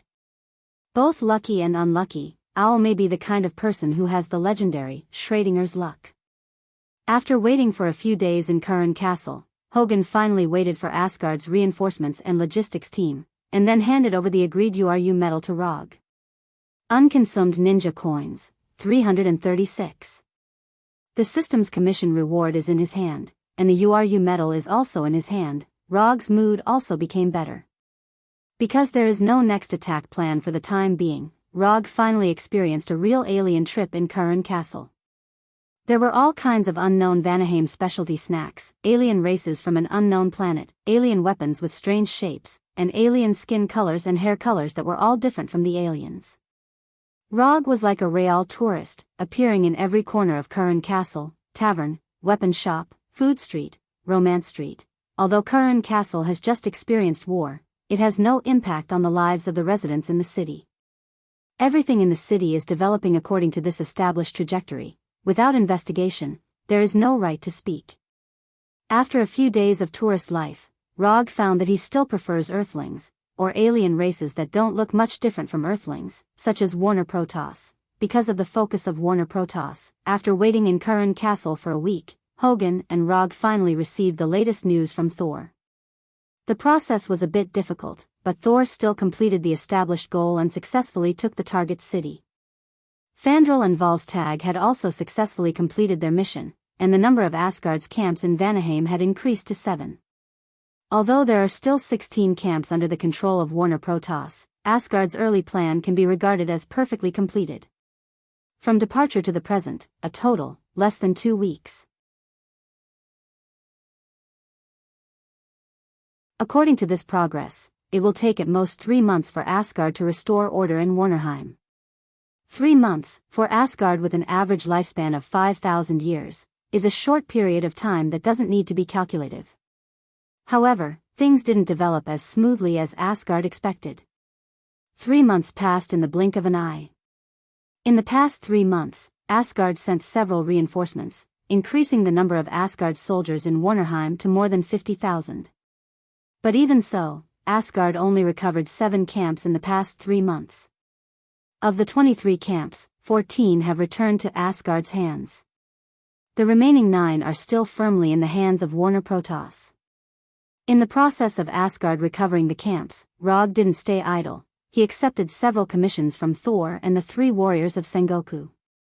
But he doesn't know if the system did it on purpose, but most of the commissions from Thor and the 3 warriors of Sengoku didn't pass the system's judgment. The few commissions that passed the judgment didn't give a high reward. Unconsumed ninja coins, 385. After 3 months, Rog's unconsumed ninja coins increased from 336 to 385. He only needed 15 ninja coins to get the Sage Mode inheritance, which is worth 400 ninja coins. After 3 months of serious consideration, Rog finally decided on which Sacred Grounds immortal technique inheritance he wanted to learn. In fact, he didn't need to think for so long. With the Wood Release and Hashirama Sage Mode, he only has one choice, and that is the Shikatsu Forest Sage Mode inheritance.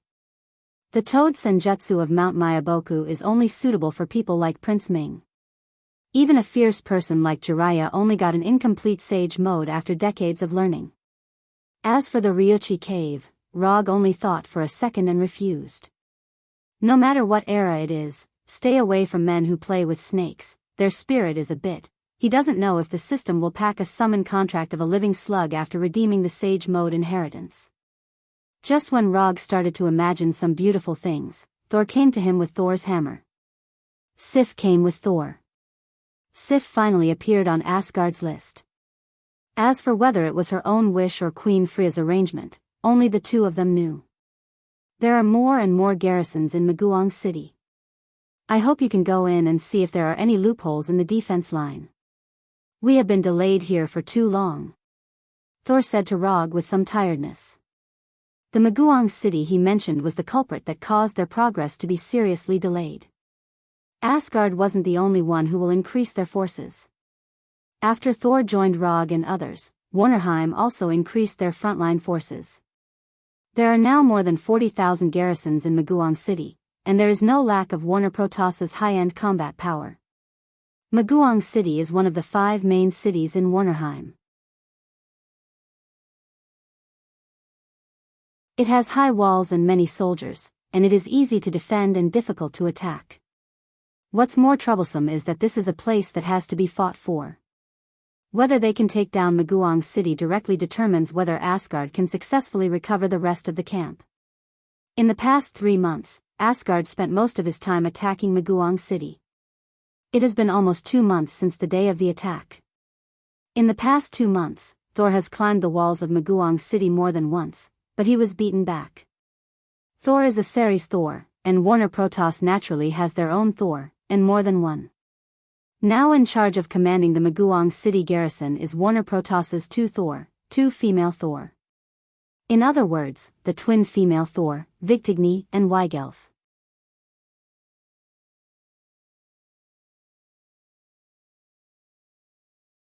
Chapter 107. Unlike Thor, who currently needs Thor's hammer to control his own thunder power, Vigtigni and Weigelf can already use their own thunder power without any external help. Just by looking at this point, Saul had already fallen behind the two female thunder gods on the opposite side. If it weren't for Thor, the current situation would not be Asgard's soldiers besieging Maguang City, but Maguang City's garrison chasing after Asgard's soldiers. Old rules, you know. As soon as the voice fell, Rog summoned a commission scroll and threw it directly to Thor. Although most of the tasks entrusted by Thor did not pass the system's judgment, in general, Rog still made some money from them. You may make a profit, but I will never lose. Commission content: sneak into Maguang City to inquire about the defense line intelligence. Commission status: incomplete. Commission reward: 10 ninja coins. When Thor finished writing the commission content, a new commission appeared on the system's commission page. Glancing at the information on the system page, Rog frowned slightly. The difficulty of the commission is not high, but the commission reward is a bit low. Even if this commission is completed, there are still 5 ninja coins left from the 400 ninja coins needed to exchange for the immortal art inheritance. On purpose. The system is definitely on purpose. Although the commission reward is a bit lower than what I expected, but no matter how small the mosquito leg is, it's still meat. Saving ninja coins, isn't this the same thing? Before leaving, Rog glanced at the reward on the scroll. 10 kilograms of URU metal.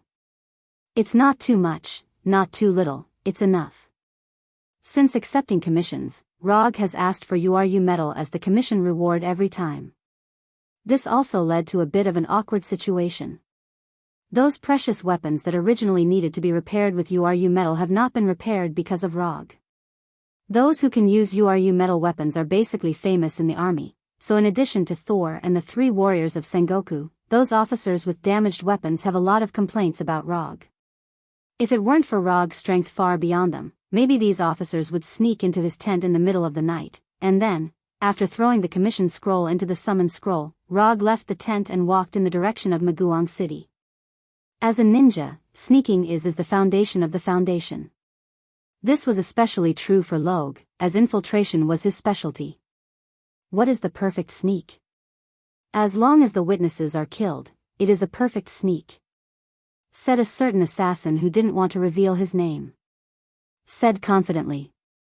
Once, Rog was also a loyal fan of the Kong-style sneak method. But after coming to Warnerheim, his sneak method has changed slightly. In the end, he is still a ninja, so after mastering the transformation jutsu, he returned to the normal way of sneaking. More than 10 minutes later, a Warner Protoss soldier came out of the forest outside Maguang City, then took advantage of the night to climb over the wall of Maguang City and entered Maguang City. In the city Lord Hall of Maguang City, the 2 sisters Vigtigny and Weigelf were carefully looking at the topographic map outside the city, and from time to time, they asked other generals next to them. At this time, Weigelf, as the younger sister, suddenly frowned. Sister, something may happen tonight.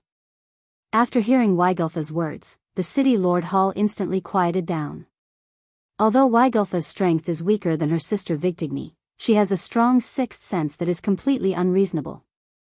Raise the level of alert, change the temporary password of the entire army, double the number of patrols. Without any hesitation, Vigtigny immediately issued the latest order. Anything that can make Weigelf have an intuition is not a trivial matter. This has been unquestionably confirmed in the past 1,000 years. The next second after Vigtigny issued the order, more than a dozen generals quickly left the city Lord Hall and began to implement the latest order. Can you predict who it is? Is it Thor or Rog? Vigtigny asked. I don't know, but I think the possibility of it being Rog is higher. Weigelf said with some uncertainty. After hearing Rog's name, Vigtigny's face became extremely cold, like an iceberg that has not melted for thousands of years. If you want to pick the person in the opposite Asgard army that she wants to kill the most, then Vigtigny will always have only one answer, and that is Rog. Even Asgard's commander, Thor, has to be ranked behind Rog. The reason why Vigtigny hates Rog so much is purely Thor's fault. A month ago, Thor gave him a commission to go to Maguang City's database to get a copy of Maguang City's construction log. It was a very simple commission, and it didn't require fighting and killing, as long as he got the information. Originally, this commission was indeed very simple. But Thor and Rog did not expect that someone would fall asleep in the database. And this person was not someone else, but the highest commander of Maguang City. As a commander, it was normal for him to learn about the defense of the city in the database. Because he was too tired, it was also normal for him to fall asleep in the database. The only abnormal thing was that the book that Vigdigny pressed under her hand happened to be the Maguang City's construction log that Rog wanted to steal. The next thing was very simple. Rog and Vigdigny fought in the database, and the final result was that Rog smoothly took away the city's construction log. It's just that when he picked up the city's construction log, he was a little disgusted. The construction log that was covered with saliva on the cover was something that anyone would dislike. Moreover, before the Flying Thunder God left the database, he said a very normal sentence, but it completely ignited Vigdigny's anger. You're already such a big man, and you're even the commander of an army, but you still sleep and drool like a child, sigh. Originally, this sentence was nothing, but coincidentally, when Rog said this sentence, the defenders near the database just arrived at the scene. As for what happened later, Rog wasn't too clear. The only thing he could be sure of was that from the next day onwards, as long as he appeared on the battlefield, Vigdigny would chase him crazily with the two-handed greatsword that was not much smaller than his round fan. Rog, who was walking in Maguang City, suddenly sneezed, and then glanced around vigilantly. It can't be that bad, right? I just came in. Although Rog didn't fight much with the two sisters, Vigdigny, he knew very well how terrifying the intuition of the sister Weigelf was. Weigelf was the only person he had met who could see through his shadow clone and transformation technique. You're tuning in to the Carefree Valley YouTube channel. Don't forget to subscribe and join us on this journey to catch the most captivating stories.